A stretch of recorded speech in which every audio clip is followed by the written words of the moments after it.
And it is the lobby broadcast where it's just me and I'm just cleaning guns. Yay! Anybody on gun channels can join. Actually, I implore you to join.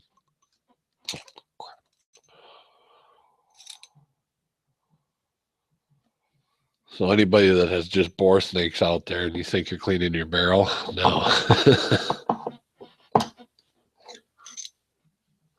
Just went and bought some Jags not that long ago. I should have bought them a while back anyhow. That's the tipped-in Jag and boar brush kit. Yeah, that's how you clean a barrel. Or an ultrasonic, but that's kind of spendy.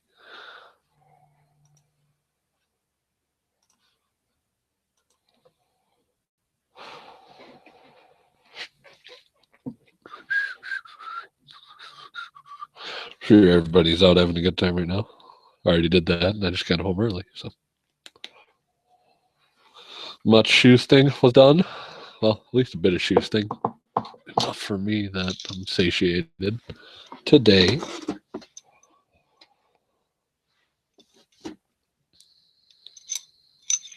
I will say I'm still having trouble with my FNX 45 and 185 grain reloads.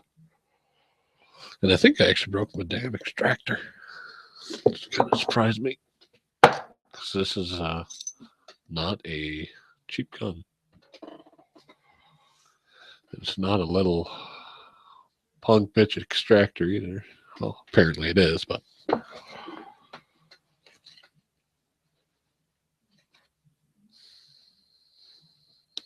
I think what broke it was me slamming the extractor over a cartridge. So I get a call off and tell them, hey, this happened. Engineer your products better.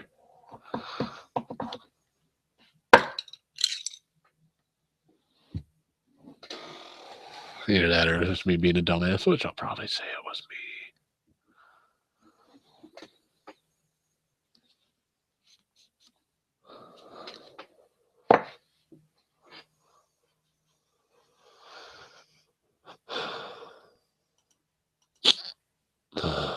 We got a viewer. Oh man. Feel so famous now.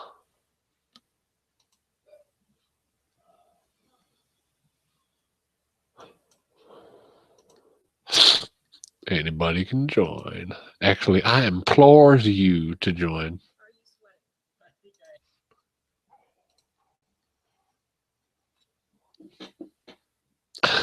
The sandwich so spicy, we almost didn't release it.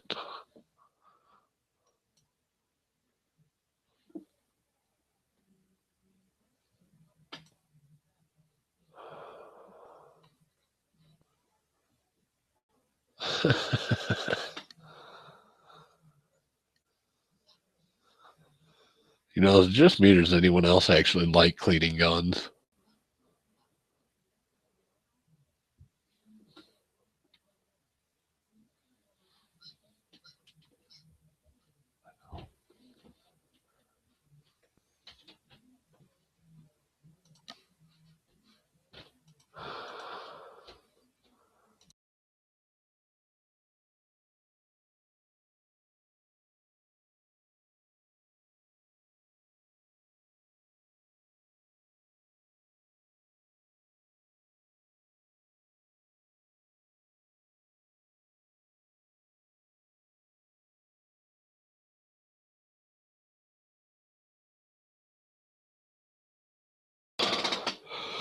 Where's my party people at? Come on.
you'll know that they are top quality pieces, really. I hope you guys can't hear this video. Some of the features of the gun probably can. Got a 4.5.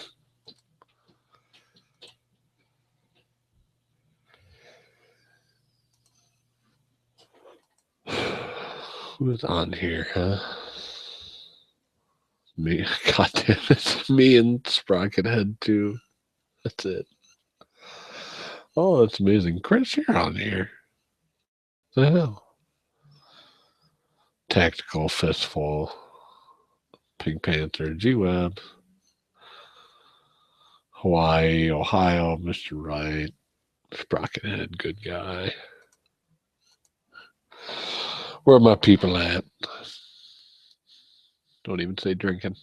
God damn it, I already did that. Took too much money already.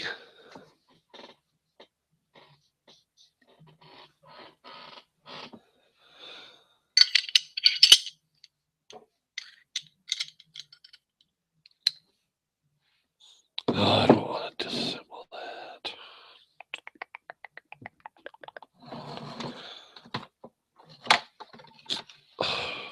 Everybody in the gun channels. What you doing?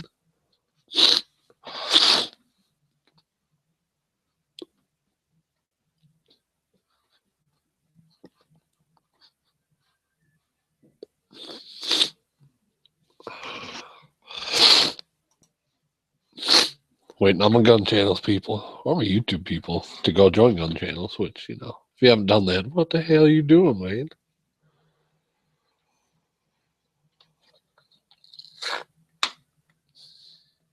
Yeah, seriously, for anybody that's never done gun channels, you kind of missing out, shall we say.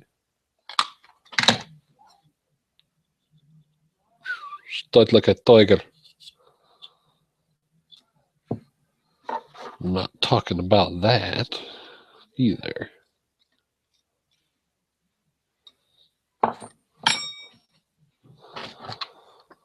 Whoever the one consistent viewer is, spank you. Spank you very much. I actually appreciate it more than you believe.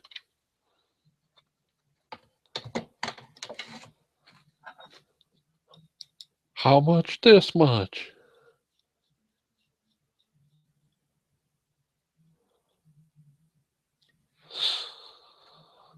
Just cleaning my revolver that I finally shot for the first time today. That was sweet. Never shot a revolver before this, so I love it. Honestly, say it's a much different experience. Well, for some reason it was, and I don't know if anybody's going to go back in time and watch this. I'm doubting it, but I gotta expound my disposition.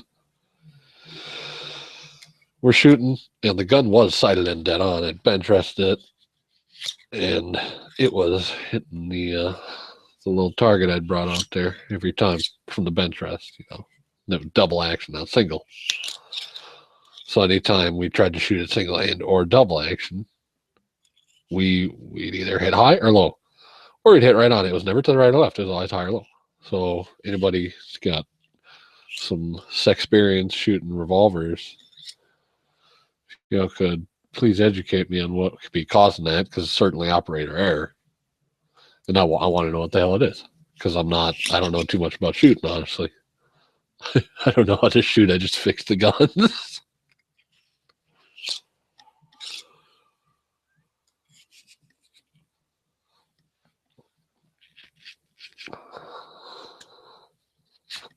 And you'd be surprised how many gunsmiths don't know how to shoot.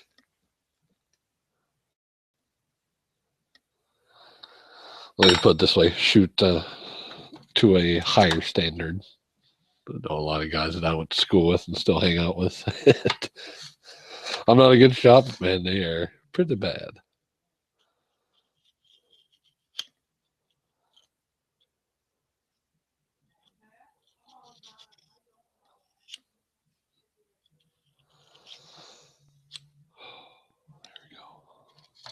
Anybody in gun channels, help. Mr. Right, Pink Panther, DB. What the hell? I look back in like 2 minutes and there's double the capacity of people on this channel.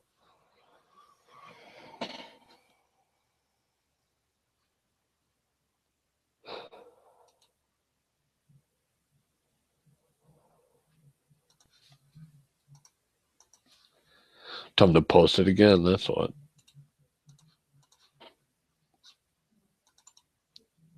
Refresh.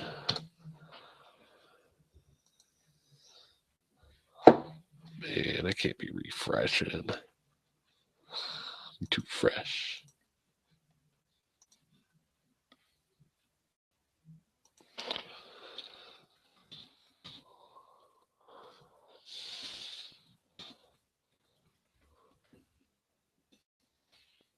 I think I'm the only person on gun channels that talks like this.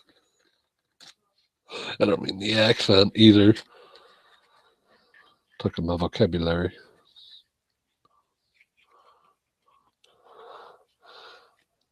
Great Scott, dude. Great Scott. You know what's up, DB. Are you talking by yourself in here? Maybe. Oh my God, Caleb, where the hell did you come from? I'm like a ghost.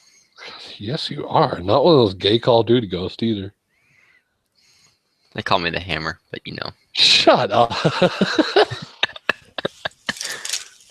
going on, Slim? No, I'm just getting ready for my match tomorrow, Hey, good luck.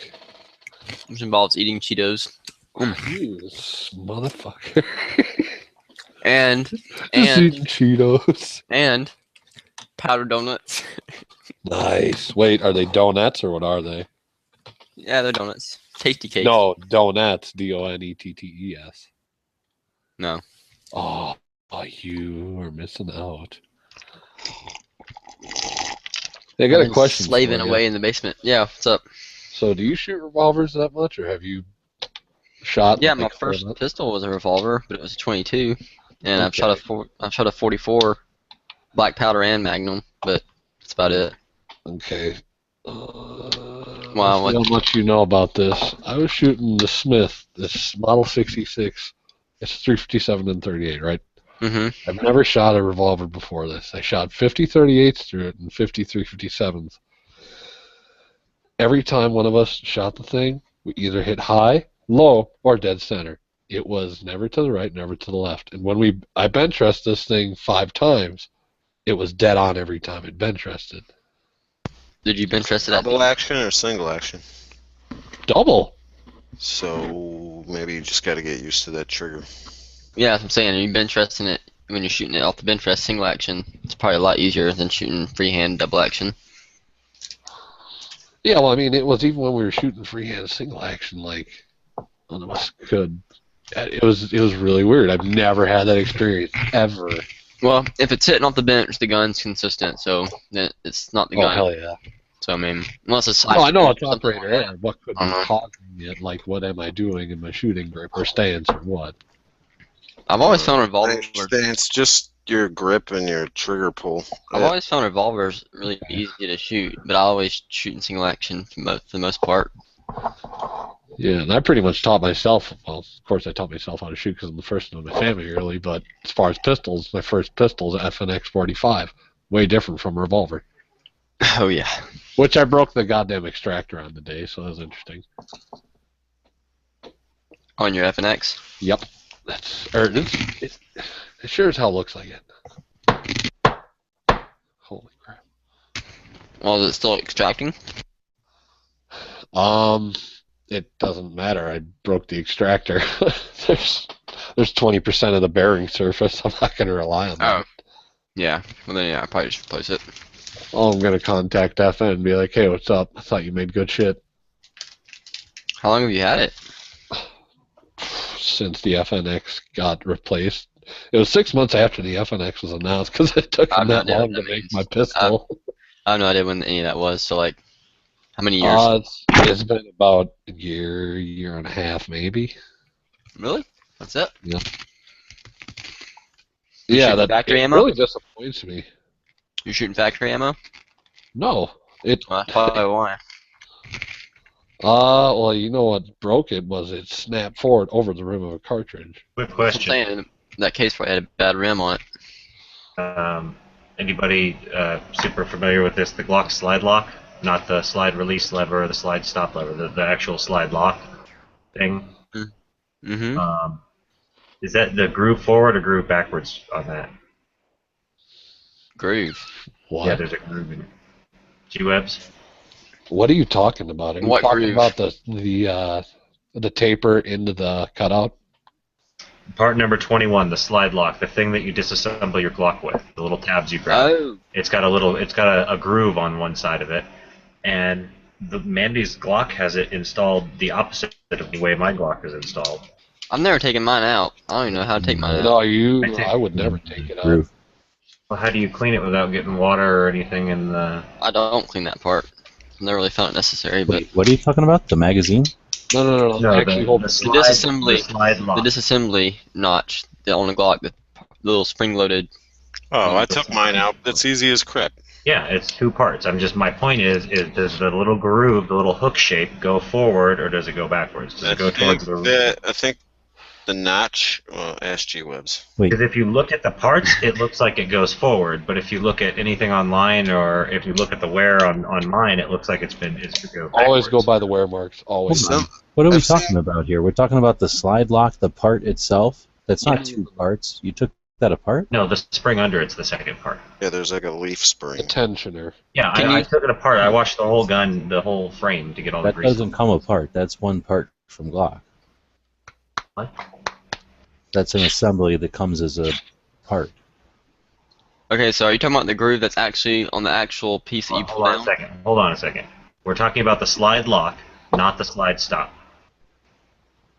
Oh, you're talking Right in the about pick and the bar that slides The down. disassembly. Okay, the groove on mine is going towards the back. You're talking about on the actual you're talking about the groove that's on the actual bar, right? All the pictures online are the groove going back. Yeah, Like, that's It mine. only that's- goes in one way. If you put it in the other way, it locks your shit up. Yep. Okay, so Mandy's has been in that way, and it's been shooting fine for the 3 years I've been with her. Always. I go never by took your it wear out. Her ex-husband must have done it. That's the only thing I can think, and they didn't put it in that way from the You can't factory. see it on camera. Always go by your wear marks. That's the one thing. Well, exactly, and mine was newer, and it only had wear marks on the one side, and I went and looked online, and it said that was normal. That's how it goes in. And then I looked at hers again, and it's backwards. Always go by your wear marks. Period. It doesn't matter what the. It's like all worn in. It's crazy. Yeah. Does the back of her slide stick out a little bit from the frame? Like a teeny bit? I don't know. I'm afraid it's still not completely assembled yet. I stopped because I was wondering what that I've seen was. everybody that put the slide stop in backwards has the problem where their slide sticks out a tiny bit on the back of the frame. Possible. It doesn't seem like there's any wear to the barrel lug or whatever. It's just like a sign that it's in backwards, or it could be in backwards. Go with the wear. Period. Well, yeah, I got it. I just thought it was weird. I can't imagine that it would run that long that way. That's a Glock. You would be The so. first time I fully disassembled mine a bunch of times. The first time I fully disassembled hers now, and that's the one I'm going to be carrying until I get the other one fixed. You will How do be you take so that? How do you take that surprised. part out? Just decompress that little leaf spring and it pops out. You press down on the center of the spring, Right. and Then like with just a follow pair it of out. tweezers or something, and then you push the little thing to the left or right. Just Armor. And then when you grab a hold of the spring, grab it with like a pair of tweezers by the piece that's closest to the rear, where the slot, the rear of the pistol, where your grip goes, and it's The like 90 L shape. It's Right, like L 90 shape. degree part. Yeah, so you got to kind of like wiggle it out, like it won't just pop out. I hate that kind of crap. Same thing with the freaking mag release. Mag release on Glock is the hardest thing. It's like the hardest thing to change, but it's the simplest thing as well. It just takes the right tool. Yeah, it's just ugh. That's exactly I use that little it. I use that little pick thing I have to do it, and it usually works pretty decently. It's just it takes a few seconds to get it right. It's just not the right tool. But anyways, I've been down in the basement for like I freaking got off work. I didn't get home till like 9:30. Well, it was like 9:20, but by the time I got down to the basement, it was like 9:30. And I had to size all my bullets before I could even load them. So I sized like 300 bullets. Then I had to put a new grip tape on my gun because my grip tape was coming off. Well, one side of my grip tape came off earlier this week during practice, and my friend had some extra stencils. I was like, I'm just gonna replace all of it, so it'll be the same. So I replaced all my grip tape. Then, after that, I sized my bullets, and then I started loading. You know some pretty cool people if they're willing to give you grip tape. Yeah, well, I've also built like 2 guns for him. Oh, fair enough. This Like- is the guy you didn't tell you did the Glock trigger on. Yeah, same guy. Nice. I didn't even get to talk to him about how, because he came to, we used to work together. Well, we still work for the same company, but he's got moved to a different location. But he came into my Like, I location. watched your live chat, you son of a bitch. No, he came to my location tonight, and I was, because he was coming to pick it up, and he was going to give me the grip tape, and I didn't have time to talk to him because he came early before I got off work, and I was going to tell him about how it didn't work. And I figured out why it didn't work. It's because they sent him a Gen 3 trigger. Oh, Because when I went to put the trigger guard in, or the trigger housing, it wouldn't fit. I had to use his stock one. That's pretty funny. So I was like, that's why it wouldn't work. It's not because the connector was just like, the connector's fine. It's just, it's made for a Gen 3. I was like, well, Thanks, guys. I don't know if he ordered the wrong one or if they just sent him the wrong one. Not only did they send him a Gen 3, they also sent him a 9mm the first time. So now, he asked for from the company, he asked for a 40 caliber housing with a 40 caliber ejector, and they sent him another Gen 3 40 ejector. So now he has 2 Gen 3 ejectors and no Gen 3 Glocks. Nice. I was like, why is this trigger housing not going into this frame? So hard. And then I held it upside that one in the Gen 4, and I was like, oh wow, that's why. It's like there's a lot of differences here. They're cut a lot different on the bottom. Gen 3's a lot fatter. I assume that has something to do with the Gen 3 frame just being bigger. I would imagine. Engineers do engineer stuff that only engineers understand until they tell you. I was going to say, Huck was talking about this, right?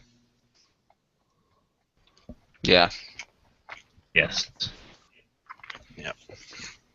Well, it's just weird because now hers has wear marks on the inside of the little hook, the little cutout. Alright, so you guys can't make fun of me anymore. I got black grip tape. As I said, I put new Dude, grip that tape red on tape it. is badass. I still got it on the back. I didn't get completely rid of it. Oh, you got the grip though. So it's red and black. Georgia Bulldogs colors right here.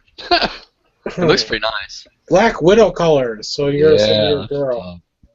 You've got Oh, those just try it marks, Huck? Like that? Got Yeah. powdered sugar. But it was actually installed backwards. Oh. Oh, it's so nice having grip tape on this left side. I was practicing when it came off. When I was practicing, and I just started. Like I could tell, I didn't think it'd make that much of a difference. It made a huge freaking difference shooting without grip tape on the weak hand side. The gun was moving a lot. Like it was a lot more. You know, I could just feel the extra Bouncing. space. I was like, gosh, it's like this was so weird. What did I I do? don't really think it affected my shooting a whole lot, but I could definitely tell it. So I was like, it's affecting something. Yeah. That's all it takes. You still there, Huck? Yeah.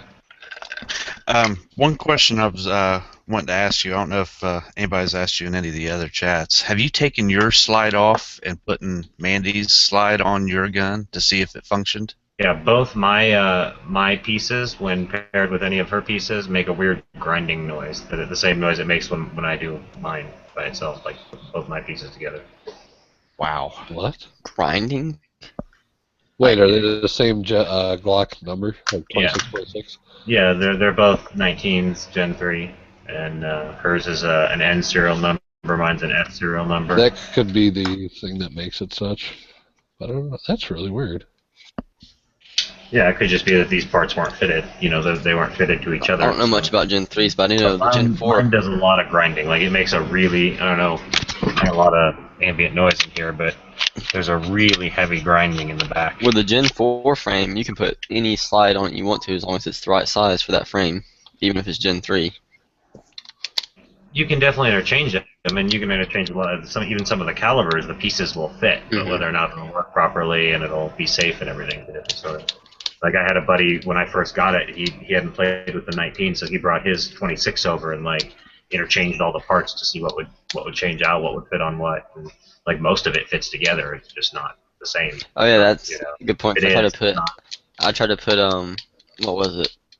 A 22 slide on a 23 frame, or something like that. I forgot what it was. One of my friends was over with his 23 a few days ago, last weekend, and we tried to switch some of the stuff on the 22 and the 23, and then some of it didn't work. But it would pretty much like you said, it would pretty much assemble almost. So I don't know if it makes any difference, but when you slide Mandy's clock, it sounds like it's rolling. It sounds like a clean, Smooth, rolling. just glass. Yeah, I can hear it. That's how it should sound. You do mine, and it sounds like it's plastic grinding on metal or metal grinding on metal. Like it's really rough and scrapey sounding. Have you looked at the inside of your slide to see if your disconnector is hitting your firing pin block? Yeah. Prematurely, because in my FNX I've noticed that it is carrying up. Let me see if I look at it. It's carrying up early, and it's got a silver little. Come on, the trigger bar? Nub. No, in the slide. Before. Well, yeah, on the Glock is. Okay, so I don't have very good light here or angling, but there is the one thing I have noticed. I don't know if you'll be able to see it. This is really worn flat. Ooh, right here. That's just the wear mark, yeah. Well, that's not that bad yet. Yeah, but it's out of character. I mean, isn't it? Yeah, exactly. Mine doesn't have. It's on the. Is that on the outside edge of the slide? No, it's the inside edge of the slide, and Okay.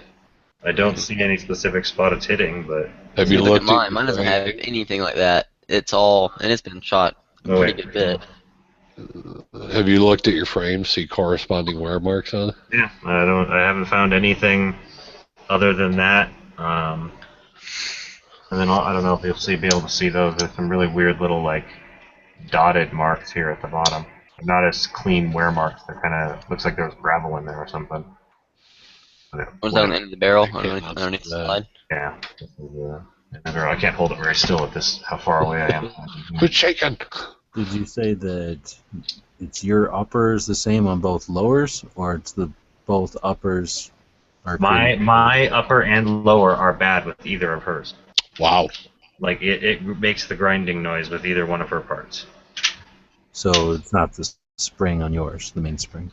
So basically, the conclusion I've come to is I'm gonna box mine up and send it to Glock, either through my gun store or however. Steven says to lube the ridge inside the slide. Good until you fire 5 or 6 rounds, and then it starts jamming up. Did you hear what I said, Huck? Yeah, that's what I was responding. Oh, okay, lube gotcha. works good on Have everything. you just taken your rails, when it's apart? It's apart now? Mm-hmm. Have you just wiggled on the 4 rails? Let's see. I'll get all the parts book stuff. See if one of them's loose? No, I haven't done that. That's a good point. A pair of pliers. Yeah, that's pretty much what the slide ride. It's the only thing the slide ride's on.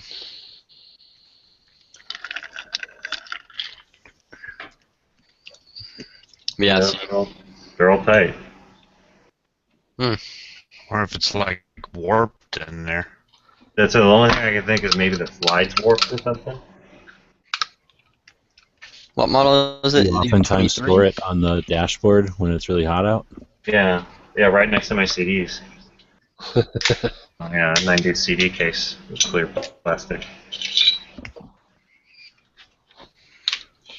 Yeah, those are the only 2 wear marks that are odd to me. The inside of where the rail rides on the flat of the inside of the rail is pretty worn down on both sides. Do you feel like you could have listened to Bob's advice and got a gun that isn't made out of plastic? Yeah, I really do. I really feel like I should have got a Browning high power. That's what I was telling Mandy today. I'm not against Glock. I'm not super happy with this specific Glock anymore. Is that the one I think you if I was worked on forever? Yeah, it's been 3 years. I've been having different troubles with it. Yeah, just send it back. It's still ejecting down my shirt, basically. DB must have owned it. Low-cut spaghetti strap shirt, and it goes right down between my boobs. DB must have owned it That before would you. explain all that shit's happening though, as if it's having trouble sliding. Yeah, and that would explain it because it's really weak ejection. No matter what I do, it's super, super weak ejection. I've already changed all those parts out. You looked at where that wear mark is, put it back together and look at where that wear mark is and see if the slide is rubbing or something, or if it's bowed or some shit. Yeah, it looks good. Not the Everything, slide, but the frame. everything comparable to Mandy's, and Mandy's is in impeccable condition. The whole gun is in perfect condition. There's a tiny, tiny wear mark on the trigger guard from a Serpa holster, but where's that wear mark at? it's on the Like on the bottom of the slide? yeah. It looks like it's hold on. It's on the bottom of the. This is the slide. So this is the rear right here. It runs along the inside edge. Above the top of the chamber, or underneath the chamber? Yeah, it's basically underneath the chamber. The chamber is here, and it's a little bit behind it. So, chamber basically lines up with the lugs here. So have you looked on, like, when you put the thing back together, have you looked to see where it could be wearing right there? Yeah, it's not actually wearing on the frame because there's a clean gap all the way around, and the gap measures right on both Mandy's and mine. Like, it looks the same relatively to the frame. So it's actually got to be wearing on the. There's no way it could be your trigger. For a long time, did you accidentally put it together with a piece of sandpaper in there? Yeah, right. Like just to. Wait, well, where was probably the, holding the fit together a little better. Where was the wear at on your slide again? On the inside of it? That silver spot? Like on the bottom. This is the chamber. Yeah, this is the flat. I was gonna say it almost could be the trigger bar, but that's too far out for it. Also, you won't be able to see it, but inside the rail is worn pretty bad comparatively. Oh wow. Well, that would make sense if it's slopping up and down. Like if it was loose and it was hitting the frame, that means bottoming out basically, like having no shocks. Well, then it would be gritty, it would not cycle right. Is it possible that, have you mic'd your rails? Can one of your rails be too narrow and it's flopping all around on there? Yeah, that's a possibility. That's a very keen possibility. It would have to be your right rear rail, right? There's no more slide plays than in hers. Hers actually has more slide plays than mine. All kinds of wiggle, huh? Yeah, they all have all kinds of wiggle. All right. So, but it's, I mean, that's not necessarily saying you're wrong. You might still be right because you're both the same guns, you said. So maybe mic them just to see if there's a dimensional difference, because maybe yours is warped or some shit. Yep. There's definite wear to them on the rear, where the marks are. So cut your beam, send it back. All right, it's confirmed that Dan was able to see the wear marks from there, so now you know we got wear marks on it. Yeah, it's almost like the rails are like angled. Yeah, bent. Yeah, to where yeah. They don't look it though. You look at both of them. They look exactly the same. Mine looks a little more wore out. Is this what is it? How is this Glock spelled? Maybe you got like an off-brand. Get ripped off. Glock perfection at its best. GLC. It's got a K in perfection. GLCK. It's a Glook. It's a Glick. A Gluck. Made out of South Africa. It's GLOK. Glook. Glook. Glook. Yeah, I don't know. So I scared myself pretty bad earlier. It was funny. I was cleaning my barrel because I had shot some soft lead bullets through it. I don't want to hear about you cleaning your barrel. Anyways, so I was sitting there, and I was using some lead remover to get out the fouling, and all of a sudden I started seeing these little shavings. Well, lead shavings had been coming out, but then all these like little thin shavings that were really thin. They didn't feel like lead. I was like, what is this? And what the hell did I do? For a second I was like, is it am I wearing the finish off to the barrel or something? Which I don't even know if the barrel is what it is finished in. And I was like, what the heck? And then I realized I'm using a plastic cleaning rod, and I'm sitting there, and I was pushing it up because of the leading. Most of it was in the end of the muzzle, so I was cleaning it from the muzzle end just to clean that one section, and it was hitting against the crown of the muzzle, shaving off part of my cleaning rod because I was going pretty quick. And I was like, oh my gosh. I was like, that scared the crap out of me. What did I do to my gun? Because I've heard of those stories, people putting some really strong crap in their gun, their barrel. Yeah, I don't remember who was talking about, but that barricade, that will mess your bore up. I have seen it. What is it called? Barricade. I've never heard of that. Is that bore scrubber? Is it meant for firearms? Yeah, but it's not meant for soaking. It's meant for quick dab and swab. Oh yeah, so this one's not as powerful. It's meant for soaking. It says run it through 15 to 20 times, and then if that doesn't do it, it says leave 10 to 15 minutes. No, I ain't the same. Yeah, definitely not. That's why I kind of like it actually. It's really nice. It works pretty good. I just use hops for everything. But that's what I did. I put the lead remover in there tonight, and then after letting it sit. I let it sit twice. I let it sit for like 10, 15 minutes twice, and then I finished it out with hops, and that pretty much took care of it. Yeah, you should try sulfuric acid next time. Oh yeah, that shit works great. I wonder if my ultrasonic cleaner would get the lead out of the barrel. Probably not. Probably wouldn't be abrasive. And Ultrasonic, hell yeah. you think Well, so? Actually, no, it won't. Big chemical mix in there. Yeah, that's what I'm saying. I just put some pretty harsh chemicals in there, though. Yeah, that's. I'm not saying you'll save other parts. I'm just saying you'll definitely get it out of the barrel. You might not have a barrel left, but you Just get put it some out. Drano in there. Oh, I know God, firsthand my what rifling. I know firsthand what Drano does to anodized aluminum. Yeah, aluminum is When I still was- quite a bit different. When I was experimenting with do-it-yourself anodizing, and I'd anodize something and I wanted to redo it, and I had read that you could use Drano, and they warned online. It's like leave it in there for just like not a minute or two, and that's it. And I left it there for like 5 minutes, and I could start seeing like really small pitting. I was like, oh crap, it's like too long, too long. It's okay though. The Krylon covered it up. Krylon's got this. I freaking hate having like this match grade barrel. Is like it's awesome because it's like really nice, but it's like Scared to ruin it. no, it's the Marie. I'm just talking, I'm case gauging right now. So all my like any kind of like variance in the brass, like if there's anything that's out of spec with the brass, then it's not gonna chamber. Even if it's just like, wait, this pre-trimming or? No, I'm talking about like the diameter. Like even a regular sizing die can't get it all out sometimes. Huh. I've already gotten like 4, and I haven't even got 100 rounds done yet. That won't. They probably will chamber, but they're like kind of a little tight, so I'll just shoot them in practice. But they make this Redding makes this die. It's like $80, but it's like a push-through die, and they only make it for 40 caliber because that's the problem. That's where all the problems come from with 40 caliber asses from Glocks. The bulge, because when they first started making their barrels, I think they still make their barrels this way. They're unsupported at the back, and so they have that extra space for the brass to expand. And a regular size die doesn't reach that far down on the brass because it can't, because the ram, the shell plate's in the way.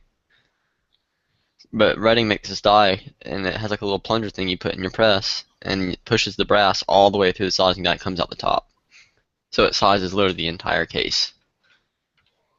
That's pretty sweet. I was like, I gotta get one of those this summer when I have money. That's caliber. That's cartridge specific, right? Yeah, it's for 40. Oh, yeah, it had to be. How much did you say that thing is? $80. Okay, I thought you said like You can get the 380. steel version for 40, but the Carbide. carbide's 80. I'm like, I'm not gonna sit there and Carbide is. I'm just gonna pay that extra $40. I've only ever used carbide, I think. I don't know, some of our rifle dies might be steel. They're all RCBS though. I think Carbide's what you use to cut, like when you're machining. That's what people use. yeah, the carbide tools. Yeah, it's awesome. Good stuff. Good is an understatement. Because you only have to sharpen it once every 1,000 hours. Not literally, but.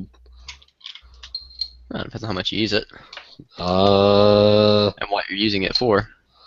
well, yeah, of course, it depends on the steel you're cutting, but most I know, that's places like when I aren't had cutting machine super shop hard in high school. steel. When I had machine shop in high school, I loved working with aluminum. I was like, oh my gosh, this stuff is awesome. Right? It's like it's so easy. Wham! Taking 100,000s at a time. Exactly. It's like shoom, and gone, and it looks so smooth still. You're like, wow, you can do it still. And it's like all these chatter marks in it. You feel like the frickin' the old bridge ports are gonna collapse on you. Just one more pass. I broke one of our drill bits in shop class making my homemade cannon. Sick. He wasn't happy about that, the shop teacher. I felt really bad. It's not his fault he didn't have any boring tools though. So I had like pretty much use the longest drill bit he had that was still like 50 caliber. Have you ever used a face cutter? What do you mean, like little it's like what you use to take down the diameter and stuff, right? Mm-mm. No, I'm talking. I don't remember what the hell. I always called it a face cutter. I can't remember the exact term.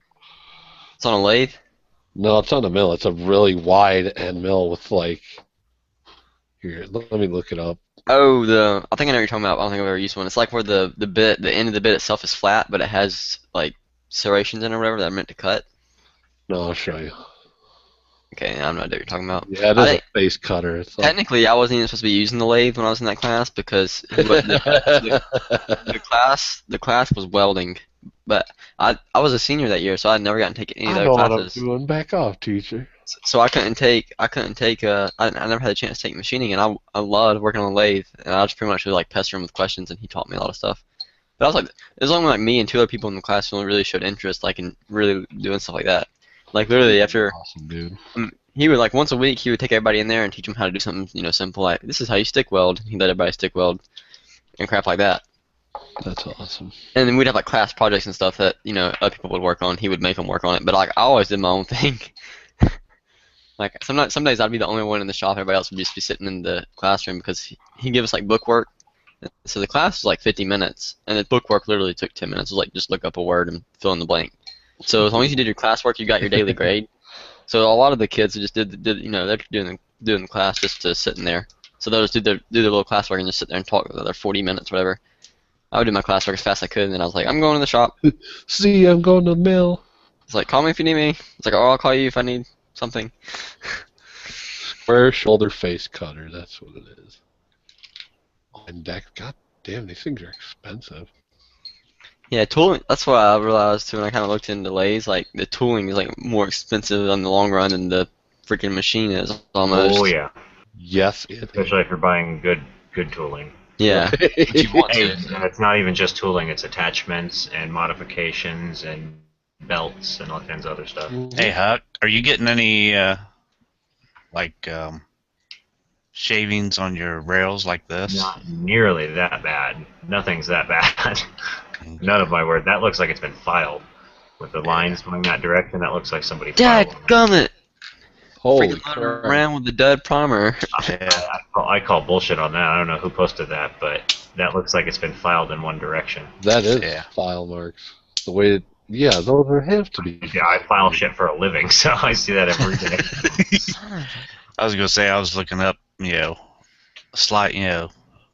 slide rail wear and stuff like that on the forums. Maybe they were trying to take it down and clean it up because it was wearing or something like mine. I don't know.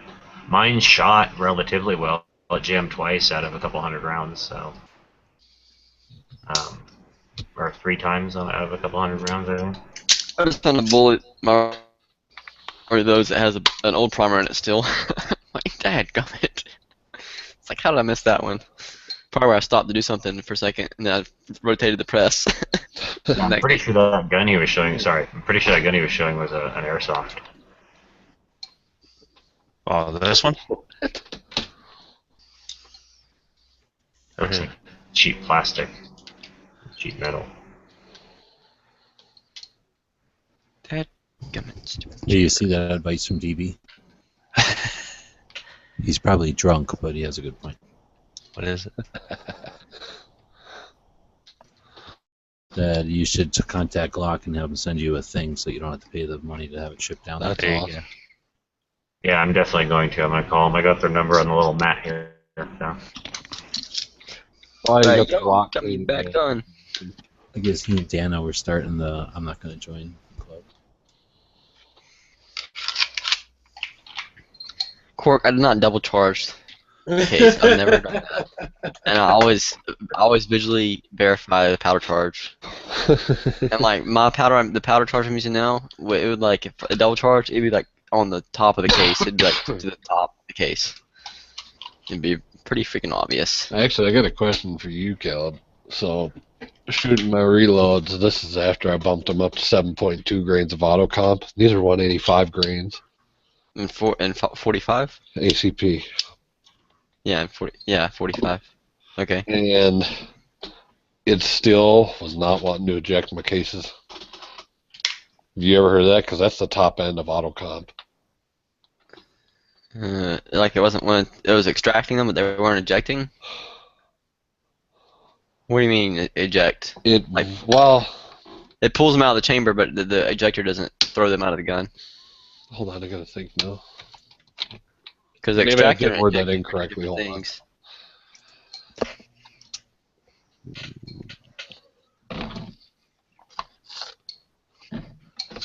No, actually, yeah, you're all right, because it wasn't pulling them out of the chamber some of the times. Oh, well, then didn't you just say the freaking extractor had like 20% of the bearing surface going? See, I don't know if that was beforehand or after, though. Oh, well, I'd definitely say it probably. Well, replace that, then go from there. Yeah, that's pretty much what I'm thinking. I That's don't know, I'm asking you because I'm not the reloading guy. Yeah, I mean, it'd just be extract. Yeah, I mean, if it was your reloads, it wouldn't be. Wouldn't be nothing like that. It'd be Your reloads barely wouldn't the be that cycle. bad. Your reloads wouldn't be that bad. I don't think. Okay. Yeah. When Unless you get, like, reload some- something incorrectly, it usually just stings the hand or it just doesn't cycle properly, right? Right. Yeah. Or in my case, where you forget to put a live primer in a case. I've done that a few times. I've done it many times. I know the first I'm curious time I whenever- reloaded something, I forgot to put a primer in. I was like, where'd all this powder come from? Oh, hey. Oh God, I've done that. I've done that a lot. Like, really not because I guess because I forget to push the press forward to proceed it, or sometimes it'll like sweep the primer or something. When It you won't just stick. start sitting down, it's like, I'm reloading. Yeah, Oh, or something wait, I like have to do that. And like you'll rotate the shell plater, and as soon as you rotate it, you know it's like, and you're like, crap. I'm like, and really, the reason it makes me mad is not because I have to reset it, but I'm like, dang it, now there's powder all over the freaking thing. And the next That's hour, I'm gonna be sitting here reloading. I'm gonna be having problems with powder getting in the little shell holder and jamming it up. You what? Yeah, it'll jam stuff up if it gets dirty. Oh. Yeah, actually, I just took my press apart for the first time to actually clean it. I was surprised how clean it was.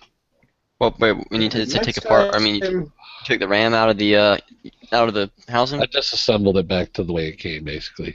Oh, okay, yeah. Well, you haven't even taken off the top of the shell plate or the bottom of the shell plate then.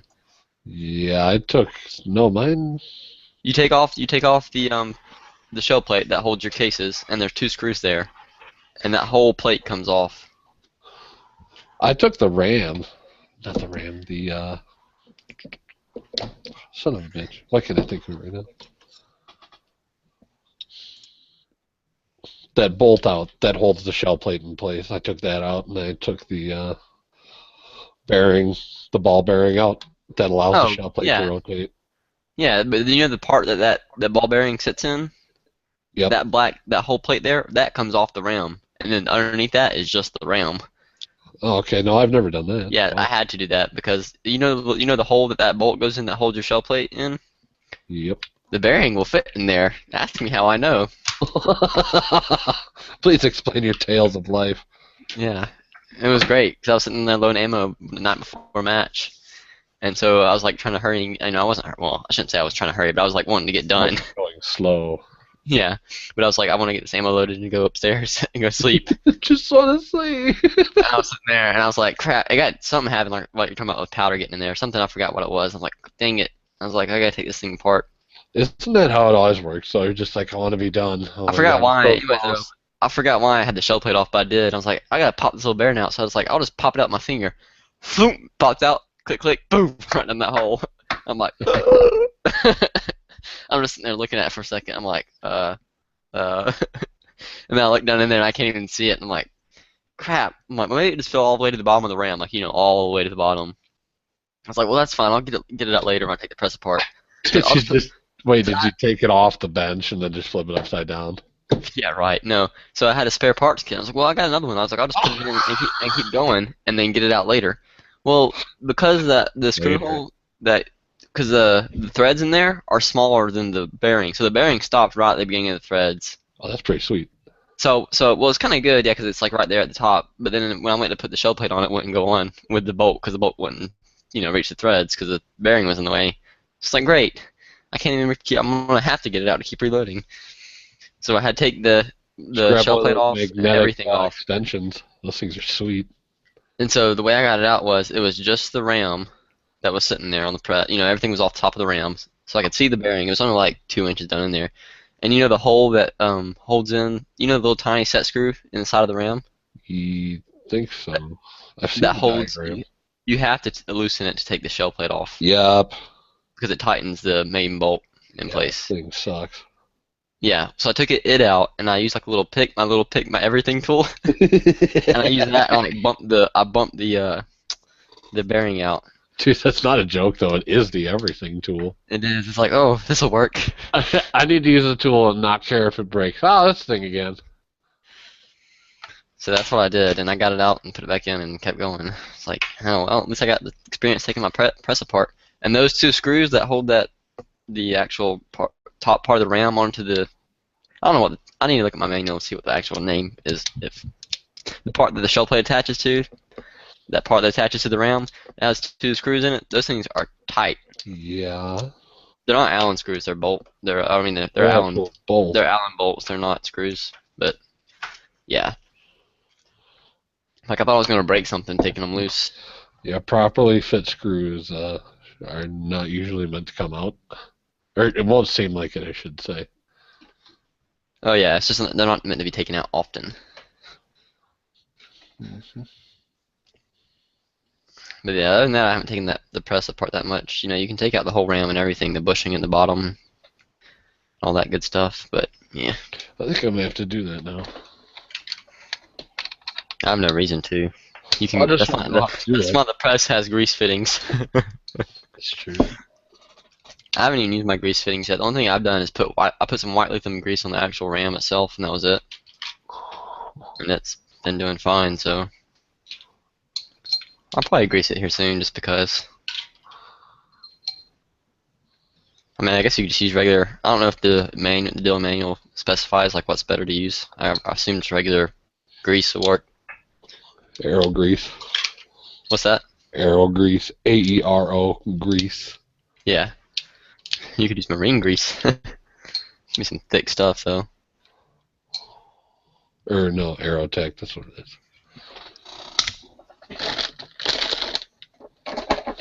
Well, I'm gonna have a lot of practice ammo. There you go. Because all these rounds I don't want to drop free from the chamber. Speaking of, I went to the range today and I finally got to shoot this bonehead target. Have you guys ever seen this thing? Bonehead. It's just like a skull, and it's supposed to be, you can shoot FMJs into it and they'll just go right through and it'll heal up. Oh, it's like a shaped like a skull. It's a self-heal target, kind of like what are they called? The orange ones they sell at Walmart, Duracell or something. Yeah, except this thing was $34. Oh yeah, they're not cheap. The little spinner they got at Walmart's like $20, and it's like 2-inch target. Mhm. Yeah, and I actually shot this little triangle. Like, it's more of a pyramid type thing. That was cool. My sister brought her skull out that I brought her for her birthday. That was cool. I had one of those. One of the $20 ones from Walmart. It's like a circle on one end and like a square on the other or something. I forget what it is. And it's just a little spinner, so like pivots in the middle. I think they're cool as hell. And so the stand goes through the middle of the target, and so that way one of the targets is always up, and one of them's always down. And me and my friend were shooting it. He had shot it like twice, and then I didn't even shot it. He shot it before I did. It's a brand new target. So I went to shoot it, and we were shooting with 223. It was like 170 yards away. My freaking I think it was my first shot or my second shot. I hit it right dead center, and it hit the stand. The stands on them aren't they're just little I'd say like a 1/4 inch maybe, not even that. No, yeah, like 1/8 inch, cheap steel, whatever it is, pop metal. This is a terrible picture of this target. It looks so bad. Yeah, Dual. That's the name of one of the companies that does them. And actually, that's the exact profile of the skull with all the messed up teeth and everything. But it's white. Cool. Yeah, well, it was white. Now it's a pale white. Yeah, that's a bad color. I would paint it. No, dude, it's not it's not that goofy sterile white like it looks on the website. Yeah. It's cool though. I shot it with 357. The thing jumped in the air about 4 inches and just flew back about 3 feet. It was really cool. They have this. Have you seen the square ones too, and the circle ones? See, if I was gonna buy one, it better have some funny geometry to it, because anything flat will just sit there. That's why I like this. Well, the squares they're ribbed, so they have little ribs in them that keep them off so it's not a lot of surface. Yeah, it doesn't have contact. Surface. I know exactly which ones you're talking about. Mhm. But I just can't justify the price of them. I was like, yeah. Well, I bought this because I was like, okay, let's put it this way. I bought my sister one for her birthday because I was like, why not? You know what I mean? She'll use it. Yeah, And I bought someone it for bought my me this sister. just Uh-huh. because. Sure. Well, no, someone bought me this because Oh. they saw I bought them for my sister. And I was like, oh, sweet. I finally get to shoot it today. I literally have like 20 rounds of practice ammo sitting over here. It was from last time I case gauge ammo too that I haven't taken down to the practice bin. Duh, practice, man. I posted a picture of it on Instagram. It's a giant, one of those like giant protein bottles. It's clear, and then it says on top, it just says 40 practice. I just dump it in there.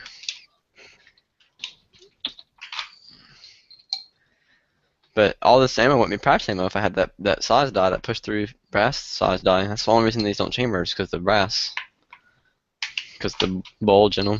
Stupid people shooting Glocks. What the hell is this thing only for 22? Dadgummit, I must be on a bad roll tonight. Here's another freaking round without a primer in it. Oh, you gotta be kidding me. Quit drinking, man. It still has powder in it too. Dadgummit, I'll leave it turned up so I can save some of the powder. Wow, that's like the worst. I've never had that many mistakes. Like usually it's only one, if that. Usually I catch it before it gets up here to the case gauge. Not today. Not today. You're just too drunk, Caleb. Go home. Must be because I was powder coating bullets earlier today. That's how I did this morning. I had to wake up this morning before work, powder coat the bullets, and then I came home tonight and sized them. And reloaded them. That's the worst part about casting your own bullets. Is not the casting them goes pretty quick, and actually the coating goes pretty quick. It's the freaking sizing that takes forever. You have to run each one through the sizing die. Yep. Then you gotta trim it. I need to get some child labor. Dude, I think the part I hate the most about reloading is trimming. So far, that's the part I hate. Trimming brass? Yeah. Will you trim your 45 brass? I have had some that are out of the max spec. See, I don't fool with trimming pistol brass. Well, I'm just not going to take a chance. I mean, I've had enough people tell me like it's such a low pressure cartridge it won't matter, but I'm like, hey, whatever. Yeah, you say that now. Wait till you start shooting like 200 rounds a week. You'll just buy a case gauge and call it quits. I do have a case gauge. I don't use it. Then why? You don't use it? No, I don't find a purpose for it with my calipers. I'm so used to calipers. I mean. Yeah, but what's the point of sitting there measuring each round when you can do 100 at a time or 50, whatever you have? I don't know. I feel like I'm faster at the caliper. Oh, yeah. Right. Yeah, I do because I'm used to using a caliper. Oh, what do you do? Just lock it down? Tool. You just lock it. So you adjust it. So you close it on the round each time. Yeah, but you don't open it like to 4 inches. Yeah, I know. But that's crazy. Like you Not think really. you're faster. Just wait till you see me with a 100-round case gauge. 100-round case gauge. Yeah. You're talking. You just bring your case gauge over and goes like over 100 rounds, like done, done, done, done. No, you just take them, you drop them. There's a case gauge, and it's got 100 chambers in it. Oh no, I've never seen that. Holy crap! You just drop all your rounds in it, and then the ones I that just have a single case gauge. Oh God, yeah, that's of course. No, yeah. Okay, I've never even seen that. Yeah, and when I say case gauge, I mean an actual case gauge. They're like $80, but no, they're $100 for the 100-round ones. Oh, okay. So I mean, they're expensive, but they're CNC machine. They're really nice. I hope so. And the 50-round ones are made by EGW, but they're like $60 or $70. So it's like, why would you pay like a little over half of $100 and only have 50 rounds when you can just pay a little bit more and have a 100-round?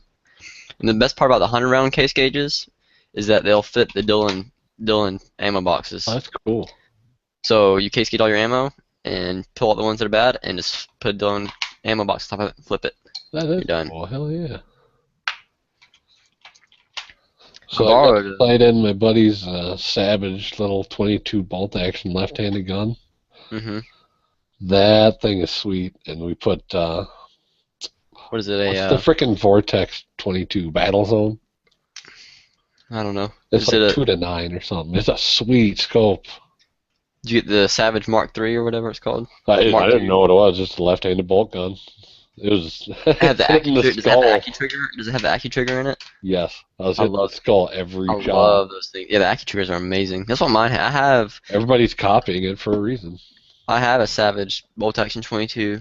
It's like brand new. My dad, well, it was supposed to be for another member of my family, and he got it because my aunt was gonna buy it from him because she told him she was looking for a gun for one of the kids in the family, and instead they ended up finding a pistol or revolver and ended up getting a heritage or whatever. So my dad had this gun. He was gonna take it back, but he's like, It's like I'll just give it to Caleb. I was like, so I didn't even ask Give for it or to the expect it. kid.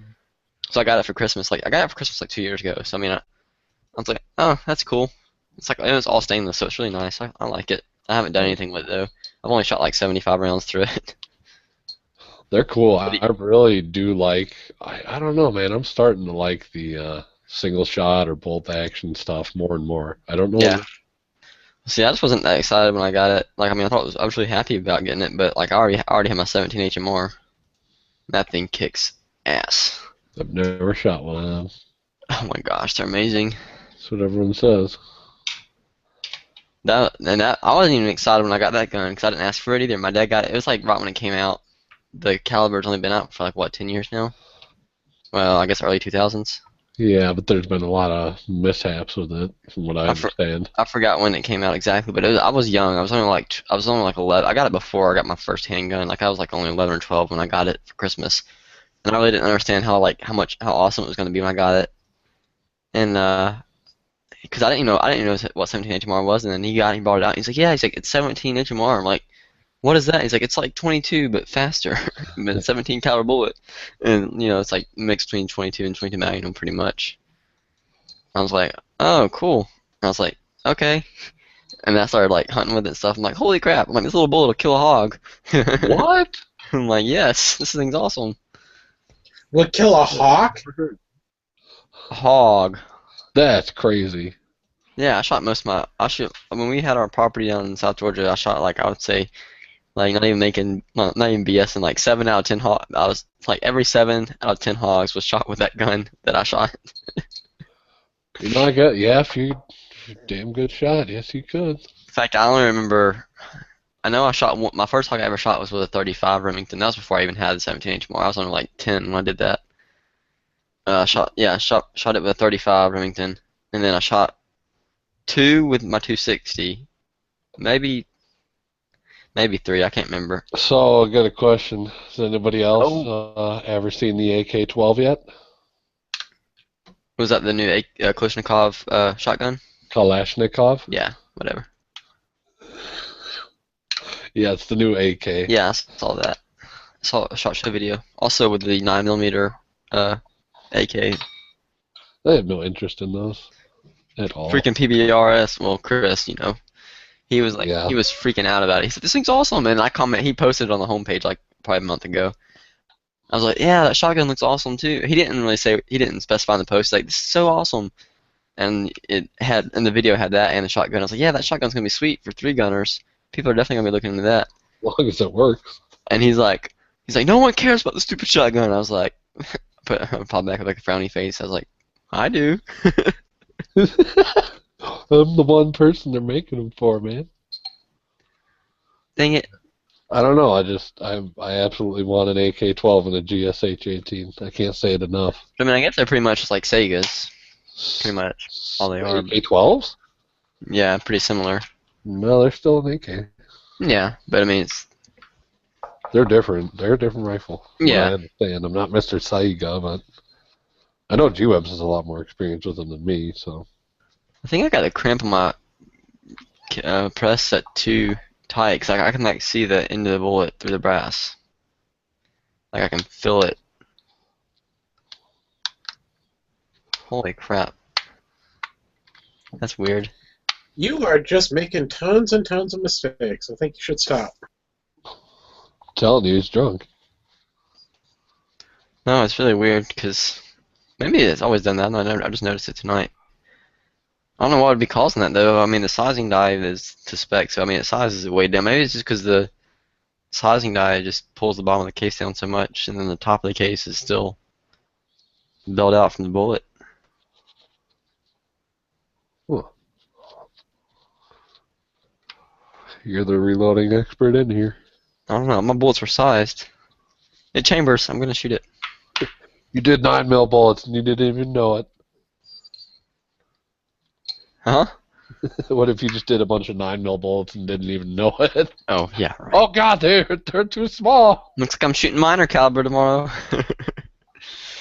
I can You've do it. created 357 SIG without even realizing it. Oh, yeah. Jeez, these things are smoking. I don't know, it's a little hard. It's a little hard to put the wrong tool head in and adjust it and everything. That was the joke. Yeah. I see my humor does not amuse you. Forget about it. Let's see. I don't know, they're all like that. Apparently the bullet's just so... Apparently my sizing die is just so... Wonky. Well, no, it's just so tight. It's sizing the bottom of the bottom part of the case. It's sizing it down, and then whenever the case is being flared and the bullet's being seated, it's like flaring it back out.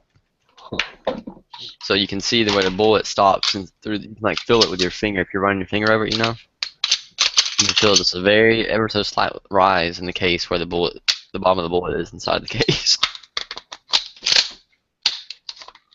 There we go. I mean, I don't know. I don't think too tight of a crimp would cause that because it doesn't crimp that far down. It just... Got a question for you again, Master Reloader. Okay. Yes, young What? Padawan. That's the only time you'll be allowed to say that to me. When you do crimp, what is it preventing or allowing? What do you mean? What is it doing? What is the purpose of a crimp other than to hold the bullet in? Oh, it doesn't hold the bullet, and usually sometimes when you seat Well, I the bullet, mean, like, so gas doesn't escape. right? Yeah. Well, let me finish. Usually when you seat the bullet, it's sometimes even like especially with rifles, you don't have to crimp a lot of the rifle cartridges. It'll because it's such a tight neck and everything, and when it seats it, that's why they have what cannula are, right?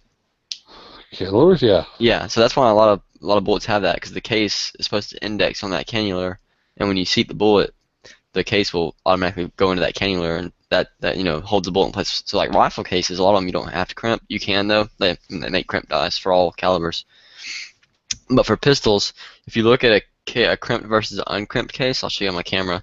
I don't have it uncrimped with me, but you see, so you have the bullet here where it meets the case here, and if you're looking at it dead Talk to me on, about how one actually tapers into the bullet and the other is a flat surface.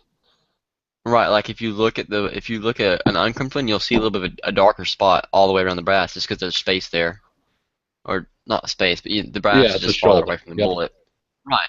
And so that won't it'll cause it won't story chamber. that I've heard is because in a handgun there's a lot more recoil, so you don't want those bullets shifting around in the magazine or the cylinder. Okay. Well, that too, yeah. You can get. That's what I'm saying, and that's why with rifles, it's not going to happen as much because, like I said, they have cannula and all that kind of stuff. But with pistols, it's pretty easy. You can get bullet set back, so that's also another reason to do it. And also semi-autos, a lot of them, like my chamber, because it's so tight, it will not chamber uncrimped rounds. They won't even start to go in the chamber. Cannular. Cannulars. I don't know how you pronounce it. I'm not making funny. It just sounds. I've never heard it that way. It's awesome. That's why most copper jacketed rifle rounds have them. Okay. Like I tried crimping some 30-30 rounds I had one time, and it didn't even do anything. Like it was already crimped by itself. It was from where I doubly seated. safe. Well, it didn't even do anything. There was no resistance. It was like it wasn't even touching the case when it went into the die. It's like, well, this is a waste of time. So pretty much. That's why blue most pistol rifle- don't do that's why rifle. most- Right. That's why most rifle die sets are only 2 dies. You have a bullet, you have a deprime and resize. Oh, shit, I never and thought about seating that. die. Wow. Yeah. Thank you for your reloading knowledge. Again. Yes, young grasshopper. You will learn in time. Yes, I damn well will. You already have a 550, so you know a pretty good bit, I'd assume. No. No. I only have the equipment. I don't have the time or money yet. You just put. It's not that. It's just that time. I was I was about to say. It doesn't take time to trim 500 brass. I learned most of my reloading stuff. Yeah, whatever. I learned most of my reloading stuff like the day I set my 550 up, and I sat there and read the manual for like an hour and a half straight. Well, see, I read that Lee book like before I bought my press. I just wanted to learn about reloading, so I bought the Lee book, and asked my instructor, because I was still in gunsmith school at the time, like, what's your opinion on reloading? He's like, oh, pretty much read the Lee book. So I went and bought Well, how it. I learned the basics of reloading was pretty much, well, watching my dad growing up, so I kind of knew like the steps, like what had to happen. And Yeah. then pretty much really the only technical part of reloading is like adjusting the dies and adjusting the powder measure. That's pretty That's much all it. it seems like so far. It's all it is. Like, Everything as else long is as like you common choose sense. proper equipment, you'll be fine. Just know how to adjust your stuff accordingly. I don't know. And that's maybe- why, like, my friend who just got his 550, he got it all set up and mounted and everything by himself, but he wants me to come over, and all he wants me to do is set the dies, like, 'cause What? that's like yeah, That's like the thing you should learn. But I think yeah, I'm gonna show him how to do it. What do you have? it's working. I Yeah. just Yeah, think it's it'd be cool. Did you say you got out of gunsmithing school? Yeah. How come we don't talk about gunsmithing school instead of reloading? I don't know. Why don't y'all ask? Tell us about gunsmithing school. Where'd you go at? Pine Tech, still there. I think Dave's still teaching. Yeah, Dave's still teaching. Where is this at? How long does it take? Pine City, Minnesota. How long does it take? How long does it cost? Visit specialties? You know what? Don't quote me, but Is anybody else awake? Because I'm working over there. I'm just trying to get the conversation off of reloading. Yeah. Yeah, I'm here. I know. I don't like it on one topic for too long. I don't blame you. It was around, I think, $40K when you add up all the tools and everything. That's not including gas or the cost of living. So that's How tools long? and How long did it last for? Like, how long is normal? it can last as long as you want it to. How long is a typical, How long is it from start to Well, graduation? put it this way, it's a quote 2-year program, unquote, but that was 30 years ago. Now they added so much that if you're going to do the diploma, it's going to usually take you about 3 years. So when you get done with it, you pretty much have like you know how to see. Well, you have a diploma and you're certified. You pretty much go apply anywhere, go start your own shop. You're supposed to know how to deal with the ATF and how to get a license. Not everyone did. So whenever you get done with that school, you pretty much you're just like you know everything.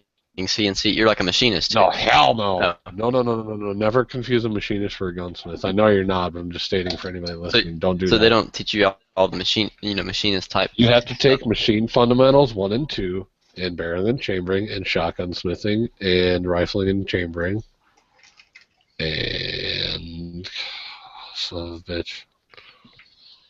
See, that's what I want to do. Like, I think Machinist remember- is so fun, dude. I almost wish I would have done that. You know how like when people get old and like they want to go like learn new stuff. Like, Dude, half the people in that class were freaking like 60 years old. see, that's what I'm gonna do. Like, whenever I think if I have the time and I think I'll still have the interest when I get older. But like when I get I don't even know if I'll be retired when I do it. But like I'd like to go back and like go to machinist school and like learn how to be a machinist. That, you know what? Talking when you get If real you old, like can run 30 a or 40. machine- Well, like at least 40s or 50s, if not older. The thing that, if you're going to go to machine school, you really just want to learn CNC. That's what I've understood from everybody in that industry. CNC is the driving force, and it's the new thing. Like, you can't escape it. Yeah, but I like to learn both. You know, learn both ways too, I guess. CNC is good Well, for no way. production and it's good for like runs, but I would suggest that if you forget how to use a lathe and a drill press and the rest of the machines, And that's what's fun for it. And then you're not a good gunsmith. So I'm that's saying. what's No, and I agree with that, but I'm talking about machining, not gunsmithing. And see, that's why I As a actually. machinist, you really want to focus on the CNC aspect. And that's why I 'cause most actually machine consider- shops are production; they are not one-off. Like coming out of high school, that's what I kind of actually considered was like going into the machine field, talk like that. But then I realized, like you have said, most machinist stuff is like CNC. You sit there and you make the same part all day. G-codes. Yeah, and I'm like, I don't want to do that crap, So I was like, You No. really have to be proficient in understanding code and what they all mean. Like, this number is this number is this. This will crash if I put this in here. it's like sitting at a desk, but you're running a giant machine instead. Oh. Same thing. No. When you put the code in, the entire process is writing the code. That's the part that you sit at a computer and you type it in and you watch it run on. I think it's CAD is the part of the program that runs it. Yeah. If it that's what we used crashes, in you high keep school. tweaking it until it works. It works. And you hope that you put all your speeds and feeds in right. Otherwise, you're going to crash a machine. You crash a machine that costs money. But on the side, it's a lot of sitting at the desk writing a code. Then you go watch it run. And if it runs, you're good. You go write another code for another piece. A lot of the most technological advanced thing we had in high school was a plasma cutter with a grid. That's about it. I Like never where even had one of them. it was like a $20,000 plasma cutter. It was pretty nice. I got my teacher to cut me some targets out of it. That's badass. It's all mild still, but still. It's still a piece of steel to shoot at. Exactly. I still have I made a really nice tombstone. Nice. I wish he would let me. He had at least like probably 150.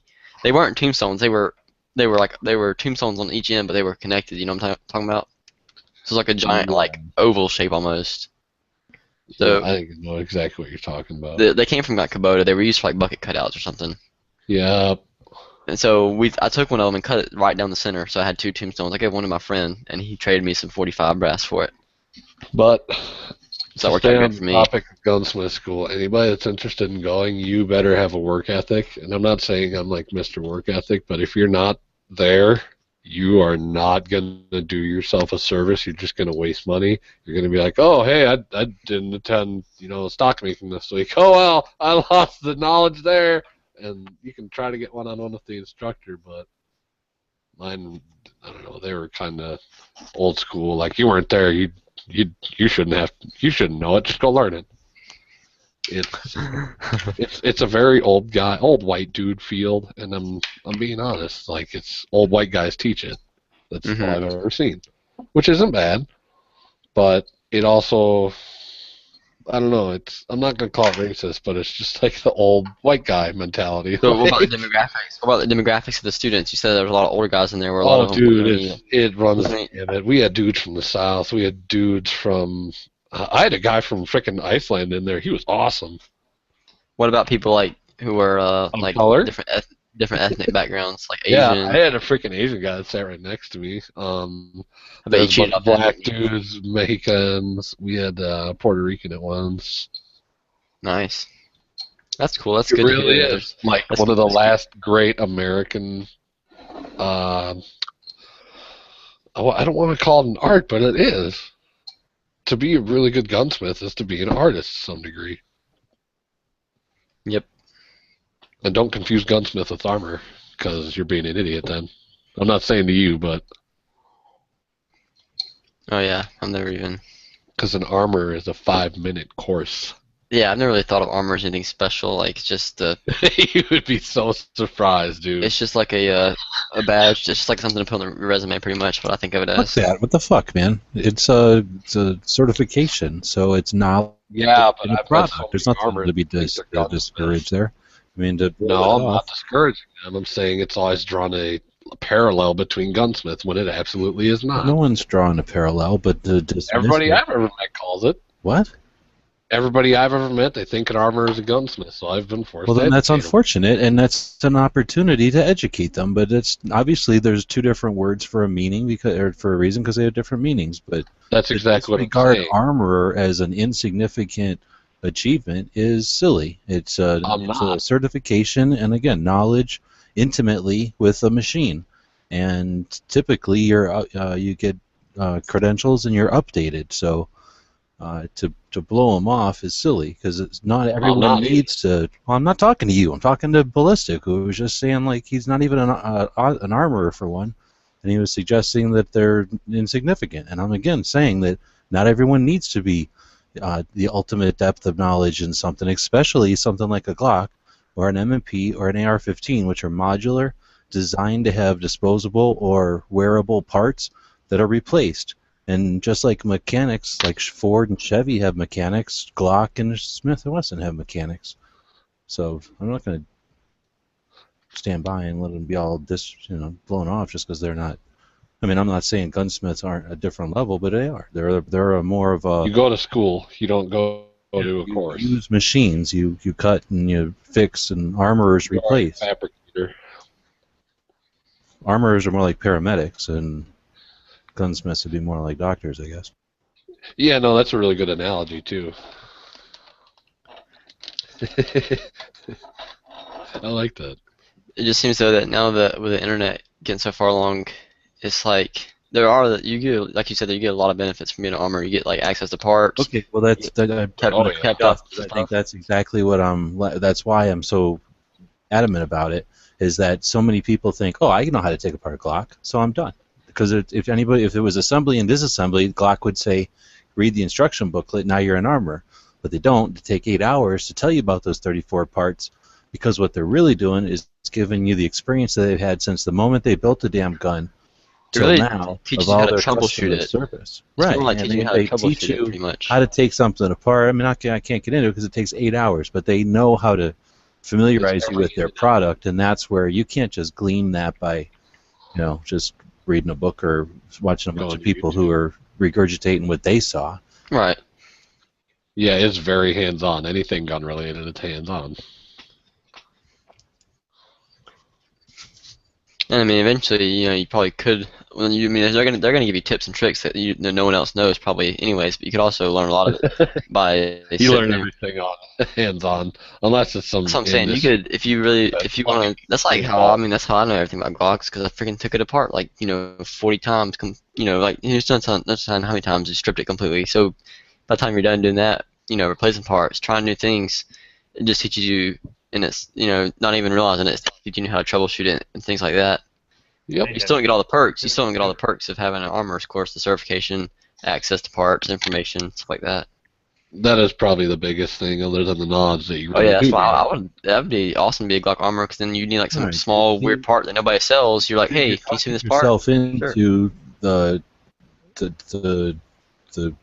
I don't know, credibility of just doing it yourself. So if again, you can do anything yourself. You can mimic anybody, but that's not the same as being coached by someone who knows what they're doing and is looking for all the common mistakes people make. For example, the striker tube, or whatever the hell it's called. The striker pathway thing there. Oh, the sleeve. A lot of people see the hole, the striker on a Glock slide, the striker tube thing. There's that sleeve, and then there's a striker in there, and a spring, and whatever. And a lot of people see those holes in the slide, and they decide, I'm going to drip oil in there, because it looks like a hole where you would drip oil in other machines. And that's something that if you didn't know, and you just said, well, I'm going to familiarize myself by taking it apart a bunch of times, you would do that.